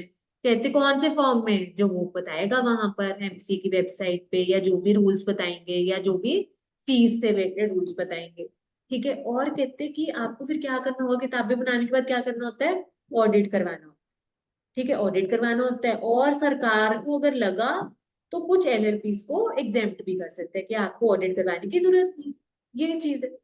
ठीक है जी, अब इसी को थोड़ा सा डिटेल मैनर में इधर बता रखे हैं। ये ऑलरेडी हम कर चुके हैं किधर, कंपनी अकाउंट्स। देखो क्या बोला हुआ है, maintenance of books of accounts and other records and audit. Section 34 में क्या बोला हुआ है, कहते हैं प्रॉपर किताबें बनानी है आपको, मेंटेन करके रखनी है, कैसे, जैसे भी प्रिस्क्राइब किया होगा रूल्स वगैरह। ठीक है, और जिसमें क्या बताया होगा, affairs of each year. Affairs मतलब जो भी काम काज चल रहा था एलएलपी में, उससे रिलेटेड किताबें आपको मेंटेन करके रखनी है हर साल। कैसे? यहाँ पे चाहे कैश बेसिस पे चाहे अक्रूवल बेसिस पे। ठीक है, यहाँ पे कैश बेसिस और अक्रूवल बेसिस। ठीक है, और double entry system of counting जो हमारा अकाउंट्स में चलता होता है। और कहाँ पे रखनी है, रजिस्टर्ड ऑफिस में, ये भी नहीं कुछ बदला हमारा। ठीक है, और कौन से पीरियड के लिए, जो भी प्रिस्क्राइब किया होगा रूल्स। ठीक है, यहाँ पे बहुत सारी चीजों के लिए बोला हुआ है, as may be prescribe by the rules. ठीक है, एज में प्रिस्क्राइब बाय द रूल्स। ठीक है, कि मतलब जो भी रूल्स आगे आएंगे या कुछ भी मेंशन होंगे उसके अकॉर्डिंग। ठीक है, और फिर आगे statement of account and solvency, जिससे पता चलेगा कि आपका दिवाला नहीं निकला हुआ, आप जिंदा रह सकते हो आगे आने वाले सालों में। ठीक है जी, तो ये 6 महीने के अंदर अंदर फाइल करनी है। ठीक है जी, और for the said financial year as at the last day of the said financial, जैसे वो बैलेंस शीट हम बनाते हैं, वो लिखते हैं नहीं, बैलेंस शीट एज एट 31 मार्च 2023, मतलब उस डेट तक की, मतलब वो फाइनेंशियल ईयर वो 31 मार्च तक की डेट की हम बनाते होते हैं। ठीक है जी, तो ऐसे यहाँ पर दिया हुआ कौन सा फॉर्म जो प्रिस्क्राइब होगा, और उसको साइन किसने किया होगा, डेजिग्नेटेड पार्टनर्स करते हैं इसको साइन। ठीक है, क्योंकि उनको पता होता है, उन्होंने सारे कंप्लायंसेस किए होते हैं सारे लॉ से रिलेटेड। ठीक है जी, तो ये वो साइन करते हैं डेजिग्नेटेड पार्टनर। ठीक है, और हर यहाँ पर हर साल क्या करना है, ये जो है स्टेटमेंट फाइल करनी है रजिस्ट्रार के पास। ठीक है जी, तो काफी जगह पे आप देखो बहुत अधूरी सी चीजें हैं इधर, ना टाइम लिमिट अभी बता रखी है, ना फॉर्म्स मेंशन्ड है, बहुत अभी अधूरी चीजें हैं। वैसे तो अच्छा है जितना कम बताया हुआ है ना। ठीक है, तो कोई बात नहीं, जितना है हम उतना ही करें। ठीक है, ऐसे तो हम सर्च करके फाइंड करके एमसी की वेबसाइट पे, हम बेयर एक्ट में जाके वो सब चीजें हम इनकॉर्पोरेट भी कर सकते हैं। ठीक है, पर पहले उतना कर ले जितना मॉड्यूल में दे रखे। ठीक है जी, आओ जरा। ठीक है, फिर अकाउंट्स जो आपने बनाए, किताबें बनाए, उसको ऑडिट करवाने कैसे, जो रूल्स में मेंशन है देखो। अच्छा है ना, रूल बताया नहीं हुआ यहाँ पे, नहीं तो उसकी कहानियां पढ़ने लग जाते हैं हम, रूल्स इतने ढेरों ढेर। ठीक है जी, तो अच्छा है अगर यहाँ पर ऐसे बता रहे थे। और देखो कहते हैं अगर सरकार चाहे, वो हर चैप्टर में पढ़ते थे, वो एग्जाम्पशन भी दे सकती है कुछ एलएलपीस को अपने अकॉर्डिंग। ठीक है जी, और फिर हम यहाँ पर देखो आगे आगे जो आगे पॉइंट से किससे रिलेटेड है, 3-4 पॉइंट से पेनल्टी से रिलेटेड। ठीक है, अब पेनल्टी कौन सी वाली, कहते अगर पेनल्टी सबसेक्शन 3 में कौन सा था, अगर आपने स्टेटमेंट आरओसी को फाइल नहीं की, स्टेटमेंट ऑफ कौन सी, स्टेटमेंट ऑफ अकाउंट्स एंड सॉल्वेंस। ठीक है, स्टेटमेंट ऑफ अकाउंट एंड सॉल्वेंस, इसको चाहे सिर्फ स्टेटमेंट लिख लो, चाहे एस लिख लो, जैसे ठीक है, SAS लिख लो या SOAS, जैसे मर्जी लिख लो, सोस, सास, जो मर्जी समझ के, ठीक है, स्टेटमेंट। ठीक है, तो यहाँ पर बता रखी है 100 रुपए पर डे की, 1 लाख तक की LLP की, DPs की 100 रुपए पर डे तक की, 50,000 की आधी होगी मतलब DPs की। और देखो आगे क्या लिखा हुआ, कहते अगर LLP क्या नहीं बनाएगी, किताबें नहीं बनाएगी, स्टेटमेंट नहीं बनाएगी, और इधर ऑडिट नहीं करवाएगी। ठीक है, देखो ये ना सब सेक्शंस के साथ कई बार वो रिलेट करना हो जाता है, तो मैंने इधर ही लिख दिया आपका कि किताबें नहीं बनाएगी, स्टेटमेंट नहीं बनाएगी और ऑडिट नहीं करवाएगी। तो यहाँ पे कितना जुर्माना भरना पड़ेगा, 25,000 से 5 लाख तक का, और DPs को कितना, 10,000 से 1 लाख, ये चीजें। ठीक है जी, तो यहाँ पे कुछ पेनल्टीज दे रखी है, समझ आया जी। अच्छा मेरे को अगर याद करके बताओ अपना कंपनी अकाउंट्स, अगर किसी को याद है। ठीक है, कंपनी अकाउंट्स में मेरे को वो बता सकते हो कि जो अकाउंटिंग स्टैंडर्ड्स वगैरह थे या ऑडिटिंग स्टैंडर्ड्स थे, वो क्या था, हायरार्की क्या थी, अगर आप बताओ मेरे को, कौन किसको रेकमेंड करता था, फिर कौन क्या। ICI नफरा को, नफरा आगे सेंट्रल गवर्नमेंट वो अप्रूवल करती थी। बिल्कुल ठीक, बिल्कुल ठीक। मुस्कान और मनदीप ने बिल्कुल सही बताया। बाकी बच्चे किधर हैं, किधर हैं बाकी बच्चे, हैं? ये बोध ग्रुप्स वाले बच्चे आंसर देते हैं सिर्फ, हैं? चलो देखो क्या किया था हमने, इधर आओ। बिल्कुल ठीक बताया, अगर आपको याद हो ICI को अगर लगा कि भाई कुछ जरूरी है क्या, कुछ अकाउंटिंग स्टैंडर्ड या स्टैंडर्ड्स ऑफ ऑडिटिंग है ना, ये जरूरी है, ये अप्लाई होने चाहिए, तो आगे किसको बताएगा, नफरा। ठीक है, फिर नफरा के साथ सलाह वगैरह करके और ICI ने जो बोला है नफरा को, वो सारी बातों का ध्यान रखते हुए सरकार को अगर ठीक लगा वो क्या कर देगी, आगे प्रिस्क्राइब कर देगी। ये किया था हमने। ठीक है जी, ये किया था। अच्छा कोई बता सकते कौन सा सेक्शन था? सेक्शन 133। 132, 133 दोनों थे, एक वो नफरा से रिलेटेड वाले थे, नफरा और फिर हमारे एक 132 है अकाउंटिंग से। हाँ सेंट्रल। हाँ हाँ, ठीक, क्या बात है, बाकी किधर हैं बच्चे, हैं? थोड़ा थोड़ा बोला तो करो, जब हमेशा गलत बोलो सभी। चलो आओ जरा आगे, यही लिखा हुआ है यहाँ पे देखो, accounting and auditing standard, central government in consultation with NFRA. ठीक है, इन कंसल्टेशन विद नफरा। ठीक है, जो हमने कौन से सेक्शन में पढ़ा था, 132 में नफरा के बारे में पढ़ा था, 133 में हमने कहा था अकाउंटिंग स्टैंडर्ड्स, वो है राखी वाला किया था। ठीक है जी, वो क्या कर सकते हैं प्रिस्क्राइब, वही standards of accounting, standards of auditing जो रेकमेंड किए ICAI। ठीक है, वही वाला, इसको आप रिलेट कर सकते हो किसके साथ, सेक्शन 133। ठीक है जी, एक बार ना कल हम ऐसे कर लेंगे, कल हमारा चैप्टर ओवर हो जाएगा ना, उसके बाद जो कंपनीज एक्ट का सेक्शन है उसको कोरिलेट कर लेंगे, उससे आप इजिली वो कर पाओगे कोरिलेट, जैसे यहाँ पे सेक्शन 133 है, इधर 34 से है, ऐसे कर। ठीक है, और देखो इधर कौन सा एनुअल रिटर्न। ठीक है, जैसे उधर भरनी पड़ती है एनुअल रिटर्न हमारे को। ठीक है, कौन सा सेक्शन था, 92, है ना, अभी हमने उसको डिटेल में नहीं किया, पर 92 सेक्शन में हमने इसको किया हुआ। नहीं नहीं, एनुअल रिटर्न अलग होती है। ठीक है, वो अलग होती है हमारी, एक वो ऑडिटर वाले मैं आपको बताऊं। ठीक, हाँ हाँ जी, यहाँ पे file annual return with registrar, कितनी देर के अंदर अंदर करना है, 60 दिन के अंदर अंदर फ्रॉम क्लोजर ऑफ फाइनेंस। ठीक है, एनुअल रिटर्न हर साल भर के देनी है ROC को 60 दिन के अंदर अंदर, ये बोला हुआ है हमारे। ठीक है जी, और यहाँ पे एक छोटा सा वो दिया हुआ है, देखो कि अगर आपका फाइनेंशियल ईयर खत्म हो रहा है 31 मार्च को, ठीक है जी, तो 60 दिन के हिसाब से आपको एनुअल रिटर्न कब करनी है, ये बताओ जरा, एनुअल रिटर्न कब फाइल करनी है, 30 मई 2022, 60 दिन। ठीक है जी, और यहाँ पर इधर क्या बोला हुआ है, इधर ये वाले टॉपिक में, ये पहले भी किया, the LLP contra distinct from partnership act has prescribed the filing of annual return in accordance with companies act. This is a new feature of LLP. अभी पीछे सेशन में हमने क्या किया था कि LLP के ऊपर वो इंडियन पार्टनरशिप एक्ट नहीं लगता, पर हमने कहा LLP के ऊपर कुछ कुछ वर्ड जो LLP में नहीं दे रखे, जिनके मीनिंग्स हम कहते हैं आप कंपनीज एक्ट रेफर कर, तो कंपनीज एक्ट में सेक्शन 92 में क्या दिया हुआ, एनुअल रिटर्न के बारे में बता रखा है। ठीक है, इंडियन पार्टनरशिप एक्ट में ऐसा कुछ नहीं दे रखा कि एनुअल रिटर्न भरने ये सब करने, तो कहते हैं इन केसेस में हम बोल देते हैं कि हम रेफर करें कंपनीज एक्ट, या उसकी ये वाली चीज हम ले रहे हैं कंपनीज एक्ट की। कौन सी वाली ली है इस केस में? एनुअल रिटर्न वाली चीज कंपनीज एक्ट की। बस ये बोल रहा हूँ, ठीक है। अगर नहीं भरोगे तो पेनल्टी लगेगी 100 रुपए पर डे, 1 लाख तक की, और डिक्रीज के ऊपर 100 रुपए पर डे की, और मैक्सिमम 50,000 तक की। ये किया हमने, ठीक है जी। समझ आया जी सबको? हाँ जी बच्चों, चलें आगे फिर। बोलो बोलो। Yes ma'am. हिमान, चलो जी। हिमानी, हर्ष, हर्षप्रीत, आयुष, अखिल, जसदेव, मनदीप, चलो फिर आगे चलते हैं। ठीक है, बिल्कुल जनरल सी चीज है, क्योंकि हमने पढ़ ली ना कंपनीज एक्ट में, तो इसलिए भी जल्दी जल्दी हो रहा है। सिर्फ इसलिए नहीं कि बुक से कर रहे हैं, क्योंकि हमने रिलेट कर लिया है, मेन चीज समझ चुके हैं पहले हम कंपनीज एक्ट। ठीक है, फिर तो छुटपुट सी चीजें लगती हैं। आओ जरा आगे क्या है, inspection of documents kept bye registrar.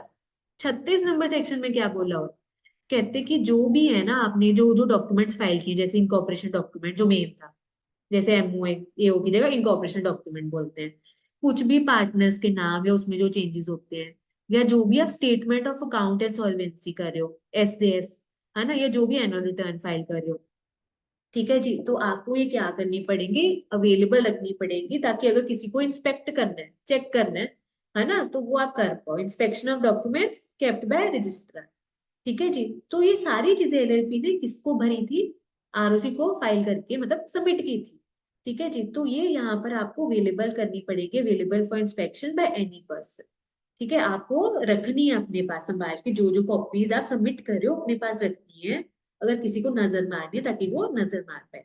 और कौन मार सकता है नजर, कैसे मार सकता है, कहाँ रखना है, कितनी देर के लिए रखना है ना, वो सब कहते हैं एज प्रिस्क्राइब, मतलब जो रूल्स होता है, ठीक है जी। तो हमारे को जनरल चीजें बता रखी है अभी तक,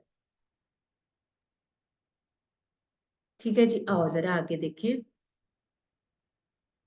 हाँ जी, कहते हैं ऊपर जो एनुअल रिटर्न की बात की हमने, इनकॉर्पोरेशन डॉक्यूमेंट, या वो जो सास की बात की, ये जितनी भी चीजें हैं, अगर उसमें किसी बंदे ने कुछ गलत इंफॉर्मेशन दे दी, गलत स्टेटमेंट दे दी, और उसको पता था झूठी है, ठीक है, या उसने कुछ छुपाई इंफॉर्मेशन या नहीं दी जो जरूरी थी देनी, ठीक है जी, तो वो पनिशेबल होगा। यहाँ पे 2 साल की उसको जेल हो सकती है, ठीक है। और यहाँ पे क्या हो जाएगा, जुर्माना भरना पड़ेगा 5 लाख से 1 लाख। यहाँ पर क्या दिया हुआ, 1 लाख to 5 लाख, मिनिमम ये, मैक्सिमम ये, ठीक है। नहीं तो वहां क्या पढ़ते होते थे कंपनीज एक्ट में, ये वाले केस में क्या पढ़ते होते थे? हाँ पनिश, हाँ जी बिल्कुल ठीक बताया मुस्कान ने, बोलो जी सेक्शन 447।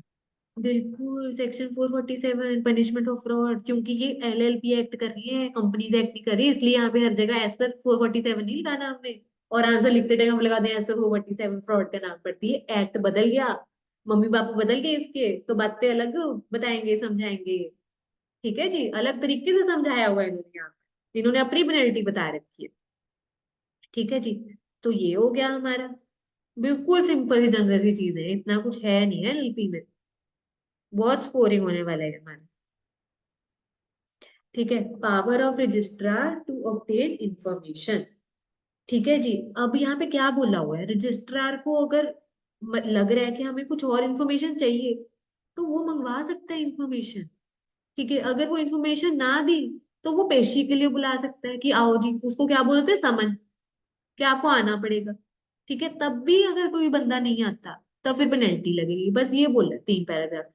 पहले वाले में बोल रहे कि इन्फॉर्मेशन मंगवा सकते हैं और उनको उस टाइम पे देनी है, अगर वो ना दिया उन्होंने, तो वो बंदे की पेशी करवा सकते हैं, ठीक है। अगर कुछ भी ना हो इनमें से, तो तीसरे में बोला पेनल्टी लग जाए, ठीक है। तो आओ जरा देख लें, यहाँ पे कहते हैं कि कानून फॉलो करने के लिए अगर रजिस्ट्रार को लगा कि कोई पर्सन जो अभी है पार्टनर, है ना सपोज, या कोई फॉर्मर पार्टनर पुराना, या कोई डीपी, या कोई वहां पे जो एम्प्लॉय है काम कर रहा है, ठीक है जी, अगर उसको लगा कि उसको कोई सवालों के जवाब चाहिए, रजिस्ट्रार को लगा, या कोई उनसे डिक्लेरेशन या स्टेटमेंट मंगवानी है, या कोई इंफॉर्मेशन मंगवानी है, या कोई रिटर्न में कुछ चाहिए, ठीक है, तो वो उनसे मंगवा सकता है कि आप उतने टाइम पीरियड में, रीजनेबल टाइम में अपना दे दो, ठीक है।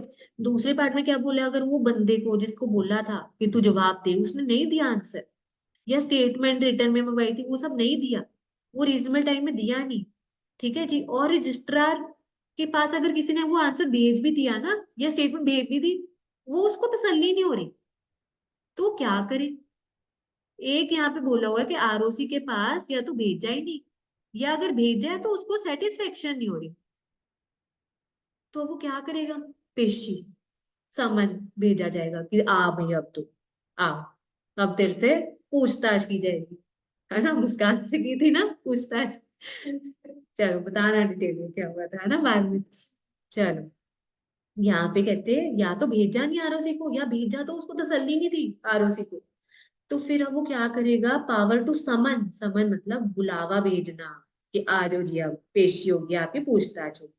अपीयर, अब वो उस बंदे को आना पड़ेगा, पेश होना पड़ेगा उसके आगे, आरओसी के आगे, या किसी इंस्पेक्टर के आगे, या कोई भी पब्लिक ऑफिसर, सरकारी ऑफिसर के आगे, जो भी ऑथर है, ठीक है, उनके सवालों के जवाब दें। ठीक है, कहते कि अब अगर यहाँ पर पेशी पे वो आया ही नहीं अब, ठीक है, तब अब क्या होगा? जुर्माना भरना पड़ेगा, कितना? 2,000 रुपए से लेके 25,000। समझ आया जी बच्चों? बताओ, बोलो जी, बोलो बच्चों। Yes, ma'am. मनदीप, अखिल, आयुष, हर्षप्रीत, हर्ष, अखिल, समझ आया? बोलो जी, बोलो।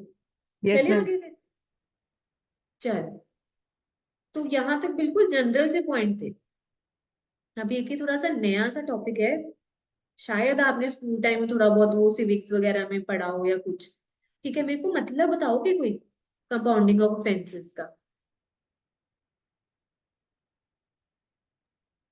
कंपाउंडिंग ऑफ ऑफेंसेस इकट्ठे हो जाना ऑफेंसेस क्या काफी सारे। चीज? हम कंपाउंडिंग मतलब इकट्ठे हो जाना काफी सारे ऑफेंसेस। अम, थोड़ा सा इसको और करेंगे हम, ठीक। बताओ, सुने कभी ये कंपाउंडिंग ऑफेंसेस? मैम जो क्राइम है हम्म, वो बढ़ता जाएगा, कंपाउंडिंग क्या? कंपाउंड क्राइम को क्या? क्राइम का बढ़ना बढ़ना। क्राइम का बढ़ना, अच्छा। कंपाउंडिंग ऑफ ऑफेंसेस, ठीक है, ठीक है, ठीक बोल रहे हो मनदीप आयुष, पर थोड़ा सा बस इसमें ऐड ऑन करूंगी मैं और। बोलो जी। कंपाउंडिंग ऑफ ऑफेंसेस, कंपाउंड करना ऑफेंस। और कोई ट्राई करना चाहे? चलो फिर हम बताते हैं, ठीक है। बिल्कुल ठीक, जैसे इन्होंने बोला मनदीप आयुष ने, कि जैसे क्राइम का बढ़ना, ऑफेंस का बढ़ना, या इकट्ठे होना, या कुछ भी, ठीक है। अब देखो इसका, चलो ये वर्ड्स पे बाद में आते हैं, आपको इसकी कहानी बताती हूँ है क्या कंपाउंडिंग ऑफेंसेस। मतलब सपोज आपने, सपोज एलएलपी की बात चल रही है ना, ठीक है जी। अब यहाँ पे कोई पार्टनर है, ठीक है, कोई पार्टनर है, या एलएलपी लगा लो, कोई भी, एनीवन, एग्जांपल ले रही। अब पार्टनर ने क्या किया, कुछ कानूनी तौर पे कुछ काम ना इसने गलत किया, या कानून ने कहा था ये करना है, इसने या तो किया ही नहीं। दोनों चीजें हो सकती, या इसने गलत कर दिया, या इसने किया ही नहीं, जो एज पर लॉ होना चाहिए था वैसे उसने नहीं किया, ठीक है, या उसके खिलाफ जाके किया, या वो किया नहीं, कोई भी काम ले लो, कोई भी बात जो लॉ में provisions of LLP act they रखी है वो। ठीक है, अब आप बताओ, जो कानून की नहीं सुनेगा उसको क्या क्या करना पड़ता है, क्या भुगतना पड़ता है? फिर बताओ जरा, अगर वो कानून फॉलो नहीं करेगा तो क्या करना पड़ता है? सजा मिलेगी, Punishment. किया था ना फर्स्ट सेशन में। सजा मिलेगी, सजा में अब हो सकता है उसको सलाखों के पीछे बिहाइंड द बार्स भेज दिया जाए, ठीक है जी, या उससे पैसे, या पैसे ले लिए जाएंगे, ठीक है, या हो सकता है दोनों चीजें, है ना, या जेल के पीछे या पैसे से वो छूट जाएगा, या दोनों चीजें हो सकती। ठीक है जी, अब ये चीज है, ठीक है, और ये तभी होगा ना, अब जैसे सपोज इसकी कंप्लेंट किसी ने कर दी, है ना, कोर्ट कचहरी का मामला आ गया, केस चला, और उसके ऊपर ये सजा वगैरह ये बन गई और ये लग गई, ठीक है, या कहीं से पता चल गया बाहर कानून को, तो उसके ऊपर चार्जेस लगा दिए, केस चला, ये सब। ठीक है जी, अब आप बताओ, आपने वो वर्ड सुना है, out of court settlement? Out of court settlement word सुने आपने? आउट ऑफ कोर्ट सेटलमेंट, बोलो जी, बोलो, सुने कि हम नहीं जो आपने? आर्बिट्रेशन आर्बिट्रेटर वगैरह होते हैं वो। वो भी कह सकते हैं बिल्कुल, अगर हम उनको ना इन्वॉल्व करें, मतलब। आपस में हाँ, आपस मतलब में चाहे हम, चलो आर्बिट्रेशन या आर्बिट्रेटर को इन्वॉल्व करें, मतलब अभी वो वाले टर्म्स नहीं मैं यूज करना चाहिए, सिंपल लेमन लैंग्वेज में बताओ, आउट ऑफ कोर्ट सेटलमेंट का क्या मतलब होता है? बाहरी झगड़ा मतलब सॉल्व कर लिया तीन बंदे मिलके। बिल्कुल, जैसे वो होते नहीं, जैसे कोई कपल है, आपने बहुत बार सुना होगा उनमें लड़ाई झगड़े हो गए, उनके मम्मी हाँ जी पापा हाँ कह रहे हैं कि तुम क्यों मतलब ये चक्रों में पड़ने लगे हो, कोर्ट कचहरी के ये सब क्यों आपसी सहमति से क्यों नहीं सॉर्ट कर लेते, है ना, ये सब हम सुनते ही है। या कोई बार कोई लड़ाई झगड़े हो जाते हैं फैमिली में, यस मैम। भाइयों के बीच में या कुछ, वो कहते हैं कि हम तो जा रहे हैं जी कोर्ट, ये कर रहे हैं वो कर रहे हैं गुस्से में ये सब। तो मम्मी पापा कहते हैं क्यों ये सब चक्करों में पड़ रहे हो, है ना, तो आपसी सहमति से कर लो ना सॉर्ट, हम बैठ के करवा देते हैं फैसला। या कोई बिजनेस पार्टनर्स में कुछ हो जाता है या कुछ हो जाता है, तो हम क्यों कहते हैं कि खुद ही सॉर्ट कर लो, कोर्ट में जाने की क्यों जरूरत नहीं है, क्यों ऐसा बोलते हैं, कोर्ट से जाने में क्यों कतराते हैं लोग, क्या रीजन है? तारीख पे तारीख। हाँ खैर, तारीख पे तारीख, तारीख पे तारीख, है ना, बिल्कुल ठीक बोला है अखिल ने। और इधर मुस्कान ने कि एक तो लॉन्ग प्रोसीजर हो, ठीक है, वही डेट्स मिलती रहती है, तारीख पे तारीख मिलती रहती है, सालों साल बीत जाते हैं, ठीक है, बंदा मर भी जाता है कई बार, तो केस नहीं खत्म होता, ऐसे होता है कई बार, ठीक है। पर अब काफी यस सारी मैम। चेंजेस आ रही हैं कि जल्दी जल्दी केसेस निपटे हैं, अब काफी बदलाव आ रहे हैं, पर फिर भी ना लग ही जाता है टाइम। और एक तो चलो ये टाइम रिलेटेड आपने बोल दिया, और क्या पॉइंट है? मैम और थोड़ा बिजनेस की रेपुटेशन पे आ जाता है भाई, लिजिटेशन वगैरह बिल्कुल, चलती है, रेपुटेशन पे भी बात है, गुडविल खराब इज्जत होती है पे आ उससे। जाती है भाई, इज्जत पे आ जाती है बात। अगर आप एक बार जेल गए हो, सलाखों के पीछे गए हो, रेपुटेशन डाउन हो जाती है ना। तो बेशक आपका कसूर भी नहीं था, बेशक आपको बाद में बाइज्जत बली भी कर दिया, एक कहते नहीं एक दाग लग जाता है, इज्जत पे आ जाती है बात, ये चीज है ना। और बताओ, बहुत अच्छे पॉइंट्स बताए। और और और तो मैम पैसे का खर्चा है, लीगल भाई प्रोसीडिंग्स फीस वगैरह। कॉस्ट, पैसा, खुद लड़ोगे, लॉयर हायर करोगे ना, लॉयर पता है कितने पैसे लेता है? इतने तो सीए नहीं लेते, ठीक है, केस उन पे तो लड़ने के। जीएसटी भी नहीं मैम। हाँ मतलब इतने फीस ले लेते हैं ये, ठीक है, जो लॉयर्स होते हैं। और सिर्फ लॉयर्स का खर्चा नहीं है, ठीक है, आपके कोर्ट की कोई ना कोई फीस वगैरह चलती रहती है, कुछ डॉक्यूमेंट सबमिट कर लिए, कोई फोटो कॉपी करा लिया, कुछ ये बंदे लीगल को प्रोसीडिंग्स। जो आगे भेजने के लिए लेटर वगैरह, मतलब बहुत चीजें होती हैं। कोर्ट की फीस होगी, लॉयर की फीस होगी, और बहुत सौ खर्चे होते हैं। पैसे पानी की तरह बहते रहते हैं जब भी ये कोर्ट केस वगैरह ऐसे चलता होता है, ठीक है। तो ये तीन मेन चीजें हैं, टाइम, रेपुटेशन एंड कॉस्ट। तो अब आप बताओ, तो फायदा नहीं है अगर हम आपसी सहमति से बाहर ही चीजें सॉर्ट कर लें या कुछ कर लें, ठीक है। तो ऐसी अब यहाँ पर ये कंपाउंडिंग ऑफेंस में बोला हुआ है कि सपोज कोई पार्टनर है, कोई बंदा है, उसको पता है गलत काम किया, अब वो कहते नहीं कि अब बकरा आया तो हलाल ही होके जाएगा वो, है ना, जैसे हम कहते नहीं कि बकरा आया हलाल होके जाएगा, तो ये पार्टनर को पता है मैंने गड़बड़ कर दी, अब तो मुझे सजा होएगी, मेरे ऊपर केस अगर किसी ने मेरी शिकायत कर दी दर्ज, तो अच्छा केस चलेगा और फिर वो पेनल्टी लग जाएगी मेरे ऊपर। तो यहाँ पर क्या बोला है कि वो कोर्ट कचहरी में ये रेपुटेशन पे बात आएगी, टाइम कॉस्ट की बात आएगी, तो कहते हैं सीधा सीधा हम ना यहाँ पे रीजनल डायरेक्टर के पास जा सकते हैं, ठीक है। रीजनल डायरेक्टर क्या कर देगा, ठीक है, एक तरह से आपको कोर्ट कचहरी के वो चक्कर, वो केस कूस वो चले, वो चक्करों में पड़ने की जरूरत नहीं है। रीजनल डायरेक्टर क्या कर देगा, जो भी उस सेक्शन के अकॉर्डिंग आपकी जो भी फाइन बनता है, जैसे अभी पीछे पढ़ के नहीं आए, जैसे कहीं पे लिखा है 1 लाख से लेके 5 लाख तक का है, तो मैक्सिमम ज्यादा से ज्यादा वो फीस उस सेक्शन में जो मेंशन है उतनी लगा देगा, या कम लगानी है तो इतना मिनिमम मैक्सिमम, ठीक है जी। मतलब कहते हैं कि यहाँ पर वो सरकारी ऑफिसर जो रीजनल डायरेक्टर है, ठीक है, उसके पास चला जाएगा और वो फैसला कर देगा इसकी, ये जो भी ये प्रॉब्लम आई है, मतलब इसको फिर वो अलग से कोर्ट में जाने की, मतलब अगर किसी ने शिकायत कर दी या कुछ भी है तो वो झंझटों में पड़ने की जरूरत, ठीक है। अगर फिर भी देखो किसी ने क्या कर दी, शिकायत दर्ज कर दी, ठीक है, कुछ शिकायत दर्ज कर दी, ठीक है, तो ये रीजनल डायरेक्टर या रजिस्ट्रार वगैरह आगे ना डॉक्यूमेंट्स भेजेंगे किसको, कोर्ट को, कि ये तो कंपाउंडिंग ऑफ ऑफेंस हम कर रहे हैं, ठीक है, ये आउट ऑफ कोर्ट सेटलमेंट हमने कर ली है, ये पैसे ऐसे भर रहे हैं यहाँ पर जो इस सेक्शन में लग रही है, तो इसके ऊपर ये आगे कार्रवाई वगैरह ना चले, तो ये वहीं खत्म हो जाए, ठीक है जी। ये हो सकता है कोर्ट केस अभी चला ही ना हो, तो भी ये कंपाउंडिंग ऑफेंस पॉसिबल है, हो सकता है चल पड़ा हो आगे, तो वो बीच में फिर आगे रोक दिया जाएगा ऐसे। समझ आया बच्चों ये आपको ये वाला पॉइंट? बोलो जी बोलो। हाँ जी, आयुष, मनदीप, अखिल, हर्षप्रीत, हर्ष, हिमानी, बोलो जी बोलो। समझ आया सबको? Yes ma'am. यस हाँ। मैम। हाँ, ठीक है, तो ये था एक छोटा सा पॉइंट, तो मेन यही थी, टाइम, रेपुटेशन, कॉस्ट की बात थी। उससे बचने के लिए है ना, वो मतलब उससे बचने के लिए वो खुद ही लगा देते हैं जो भी उसके ऊपर पेनल्टी वगैरह लगानी। ठीक है, आओ सर।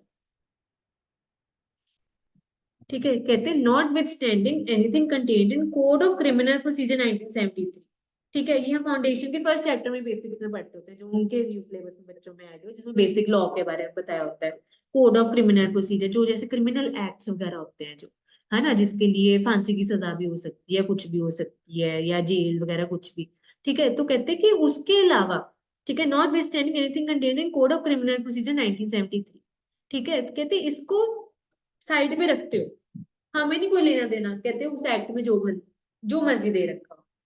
हमारा ये जो बंदा है, कौन, रीजनल डायरेक्टर, जो हमारा कंपनीज एक्ट में भी ये बंदा था ना, याद है कहाँ पे था ये बंदा, सबसे पहले पढ़ा हमने, याद करके यस बताओ कहाँ पे, मैम। कहाँ पे जब पढ़ा था। ऑल्टरेशन होती है हमारी एमओए में, हाँ हाँ जब हाँ, कौन एक सी थी जगह से दूसरी ऑल्ट्रेशन, जगह, कौन सी ऑल्ट्रेशन थी। From one state to another. हाँ बिल्कुल, सेक्शन याद है, वो चार्ट सा कौन से वाली में करवा रही थी, फिर मैंने कहा था ये अगले सेक्शन का भी डाल दिया मैंने। सेक्शन 13, हाँ सेक्शन 12 चल रहा था और सेक्शन 13 और बीच उसमें में पॉइंट डाल सेक्शन रहे थे। 13 था। हाँ हाँ हाँ हाँ। ठीक है, और काफी जगह पे हमने कहा था आरओसी ने आगे डेलीगेट कर दिया आरडी को, या आरडी ने कर दी डेलीगेट आरएसी को, तो मतलब एक ही बात होगी है काफी जगह। ठीक है जी, बाकी बच्चों बोला करो, क्यों नहीं बोलते कोरिलेट करके ऐसे, है ना। चलो आओ जरा, यहाँ पे क्या लिखा है, रीजनल डायरेक्टर या और any officer not below rank of regional director. ठीक है, क्या कहते हैं, आरडी या उसके बराबर, पर उससे कम नहीं होना चाहिए कोई ऑफिसर, और सरकार के द्वारा ऑथराइज्ड ऑफिसर होना चाहिए। उसके पास क्या होती है, पावर होती है, अगर वो चाहे तो क्या कर सकते हैं, कंपाउंड कर सकता है ऑफिस। ठीक है, कंपाउंड इसको बोलते हैं, कंपाउंडिंग ऑफेंस। ठीक है जी, which is punishable with fine only. कहते अगर उसने कुछ ऐसा जुर्म किया है बंदे ने, ठीक है, जिसकी सजा क्या होगी, फाइन है, मतलब पैसे भरना ही है। ठीक है, तो वही वाले केसेस को क्या कर सकते हैं, ये कंपाउंड कर सकते हैं, ये वाला जो एलएलपी एक्ट में सेक्शन 39 दे रखा है। ठीक है जी, वही वाले केसेस को क्या कर सकते हैं, ये कंपाउंड कर सकते हैं, जिसमें से पैसे भरने वाली बात हो। ठीक है जी, अब यहाँ पे क्या लिखा है, with fine only by collecting from personal reasonably suspected of having committed the offence a sum extend to maximum fine not lower than minimum। क्या बोले यहाँ पे, कहते हैं ये जो आरडी है ना, ये क्या करेगा, इसके पास पावर है कंपाउंड करने की ऑफेंस, अगर किसी ने बंदे के ऊपर शक है ना, अगर किसी बंदे के ऊपर शक है तो ये कितना पैसा उससे इकट्ठा कर लेगा, जो वहां पर बता रखा होगा उस सेक्शन में अकॉर्डिंग जिसमें इसने गलती की है। यही देखो, जिसमें हम लिखते नहीं होते 1 लाख to 5 लाख ऐसे करके, कि मिनिमम इतना मैक्सिमम इतना, तो इतना ये पैसा इकट्ठा कर सकते रीजनल डायरेक्टर। तो मतलब बस बात वही है, आगे जाके ये कोर्ट में अगर केस गया, सालों साल बाद जो डिसीजन आएगा वही निकल के आना है ना, जो सेक्शन में मिनिमम से मैक्सिमम फाइन है। देखो यस जो मैम। काम आरडी कर रहे हैं और जो कोर्ट कर रहे हैं अल्टीमेट डिसीजन वाला, वो सेम है दोनों में। पर देखो फर्क क्या है यहाँ पे, टाइम का, रेपुटेशन का, कॉस्ट का। ठीक है, ये चीजों का फर्क पड़ जाता है, और ये कोई छोटा मोटा ये वो नहीं है, बहुत बड़ी बात हो जाती है। ठीक है जी, आगे फिर अगर रेपुटेशन पे आ जाए, आगे आपको काम मिलना फिर बंद हो जाता है ना, पैसे टाइम जाता है। हाँ जी बोलो जी।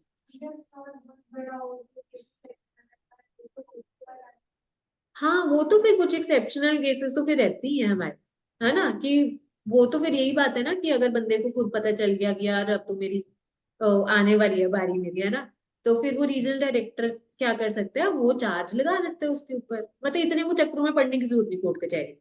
ठीक है, अगर पढ़ भी गया कोर्ट कचहरी में तो भी वो फटाफट मुक्त हो सकता है ये चक्र।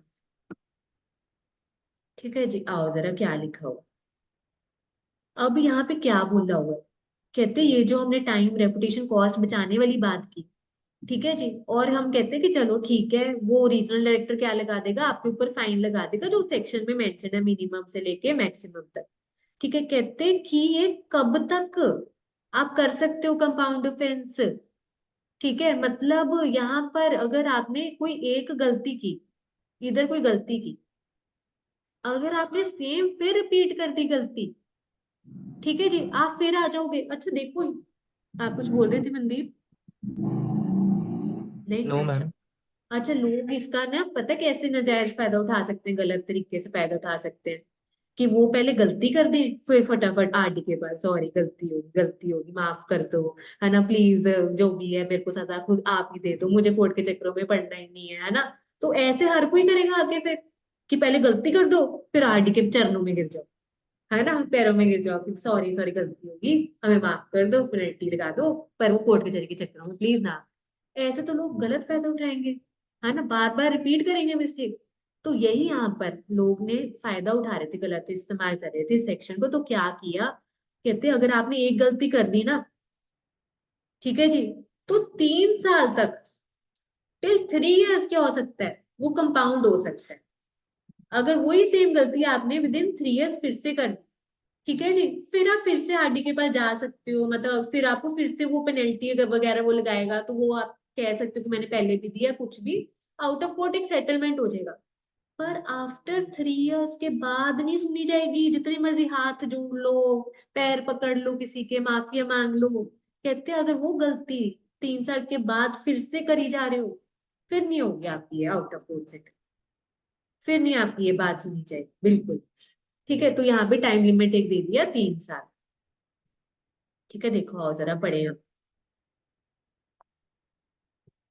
हाँ जी, क्या दिया हुआ है इधर, हाँ जी, nothing shall apply to an offense committed by LLP or its partner या DP within a period of 3 years from date on which similar offense committed by it was compounded under this section। इसको easy language में इधर दिया हुआ है, देखो क्या दिया हुआ है। कहते एनी सेकेंड और subsequent offense committed after expiry of period of 3 years from date on which offense was previously compounded shall be deemed to be first offense। क्या बोल रही है यहाँ पे, हाँ 3 साल बाद, है ना, जैसे फर्स्ट सेकंड थर्ड, 3 साल जहां पूरे हो गए, अगर आपने सेम गलती कर दी, तो आपका वो नहीं माना जाएगा कि आपकी वो कंपाउंड हो जाएगी कि जैसे पहले उससे लिंक्ड है, वो नई गलती मानी जाएगी, आप नए सिरे से चलेगी उसके ऊपर कार्रवाई। ठीक है, तो आप फिर बच नहीं सकते, बार बार ये दिया होगा यहाँ पर। ठीक है जी, तो इधर दिया हुआ 3 इयर्स वाली लिमिट, समझ आया ये वाला पॉइंट, बताओ जरा बच्चों, बोलो बच्चों बोलो।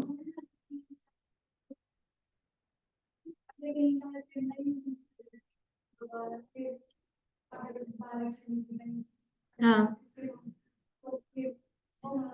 माफ नहीं करेगा। अब देखो, देखो फाइन, अब देखो पहले भी सेम गलती के लिए इतनी फाइन दिया उसको, 5 लाख दिया, अब सेम गलती उसने विद इन 3 इयर्स फिर से कर दिया, फिर से उसको 5 लाख की पेनल्टी भरनी पड़ेगी।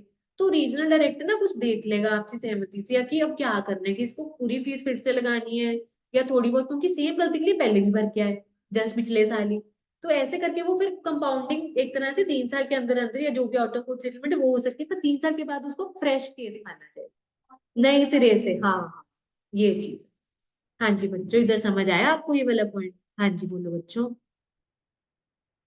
बोलो बोलो। Yes ma'am. यस ठीक है जी, मैम। चलो जी ये वाला हो गया।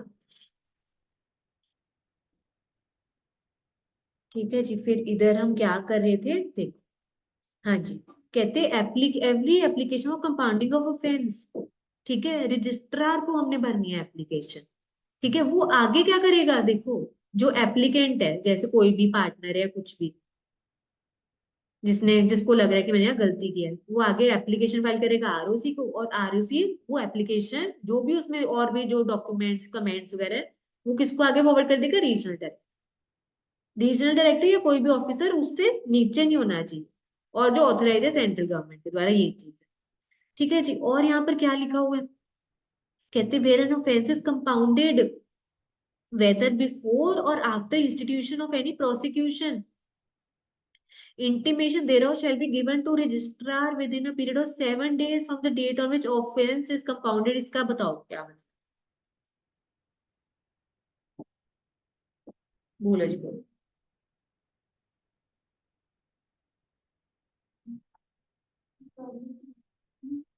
प्रोसिक्यूशन मतलब लीगल प्रोसीडिंग्स, कार्रवाई, वो सारी चीजें प्रोसिक्यूशन।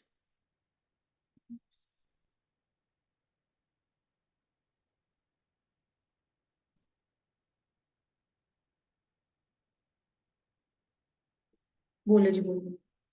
सपोज वो जो बंदा है ना जिसने गलती की है, गड़बड़ की है, सपोज उसके ऊपर किसी ने कैश बूथ लगा दी और कोर्ट केस वगैरह चल पड़ा उसके ऊपर, लीगल प्रोसीडिंग्स कार्रवाई वो सब चल पड़ा उसके ऊपर। ठीक है, एक तो हम कह रहे हैं कि ये कोर्ट केस वगैरह कार्रवाई होने से पहले क्या हो सकता है, कंपाउंडिंग हो सकता है। पर कहते हैं अगर बाई चांस हो भी गई तो भी कोई दिक्कत वाली बात नहीं। ठीक है, तो वो चीज रुक जाएगी उसकी कार्रवाई वगैरह। ठीक है जी, वो तब पॉसिबल है ना अगर आगे आप बताओगे किसी को कुछ कि आपने कंपाउंड कर ली है ऑफेंस। तो यहाँ पे क्या बोला हुआ है, ये देखो, वेयर ऑफेंस इज कंपाउंडेड, चाहे बिफोर या after institution of any prosecution, मतलब आपके ऊपर कार्रवाई चाहे होने से पहले या उसके बाद। ठीक है, आपने क्या किया, आपने कुछ कंपाउंड करवा लिया ऑफेंस। किधर कर पाए हैं आपने ये कंपाउंड, ठीक है, इधर एलएलपी एक्ट में आपने कुछ करवा रखे हैं। ठीक है, intimation देयरऑफ shall be given to registrar within period of 7 days from date on which offense compounded। 7 दिन के अंदर अंदर आपको क्या करना पड़ेगा, आरओसी को तो बता दो ना, ताकि वो आगे कोर्ट कचहरी में आगे बता दे कि ये तो कंपाउंड कर लिया, इसके ऊपर फिर से ना चार्ज करो, चार्जेस लगाओ। ठीक है, तो यहाँ पे आरओसी आगे बताएगा कितने, यहाँ पे shall be given to registrar within period of 7। ठीक है जी, अगर आप कंपाउंड करवा रहे हो ऑफेंस तो आप आरओसी को भी बताओ 7 दिन के अंदर अंदर। ठीक है जी, where any offence is compounded before institution of any prosecution, no prosecution shall be institution. क्या मतलब हुआ इसका, बताओ जरा, बोलो जी बोलो, क्या मतलब है इसका।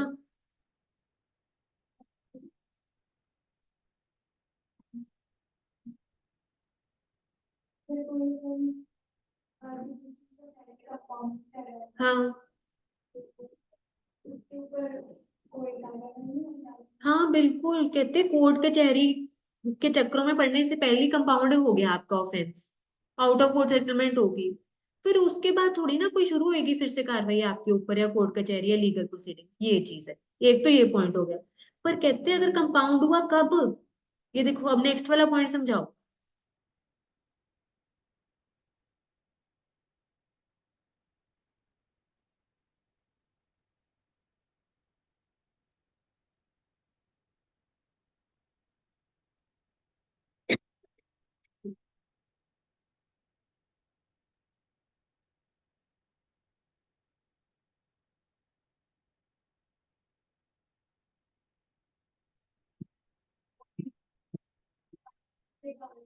हाँ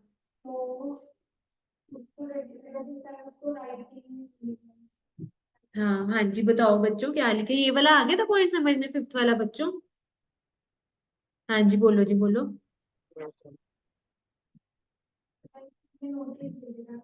कार्रवाई शुरू होने से पहले अगर आपने कंपाउंड करवा लिया फिर से क्यों कार्रवाई चलेगी आपके ऊपर, वो तो खत्म हो गया ना एक तरह से वो वाली चीज।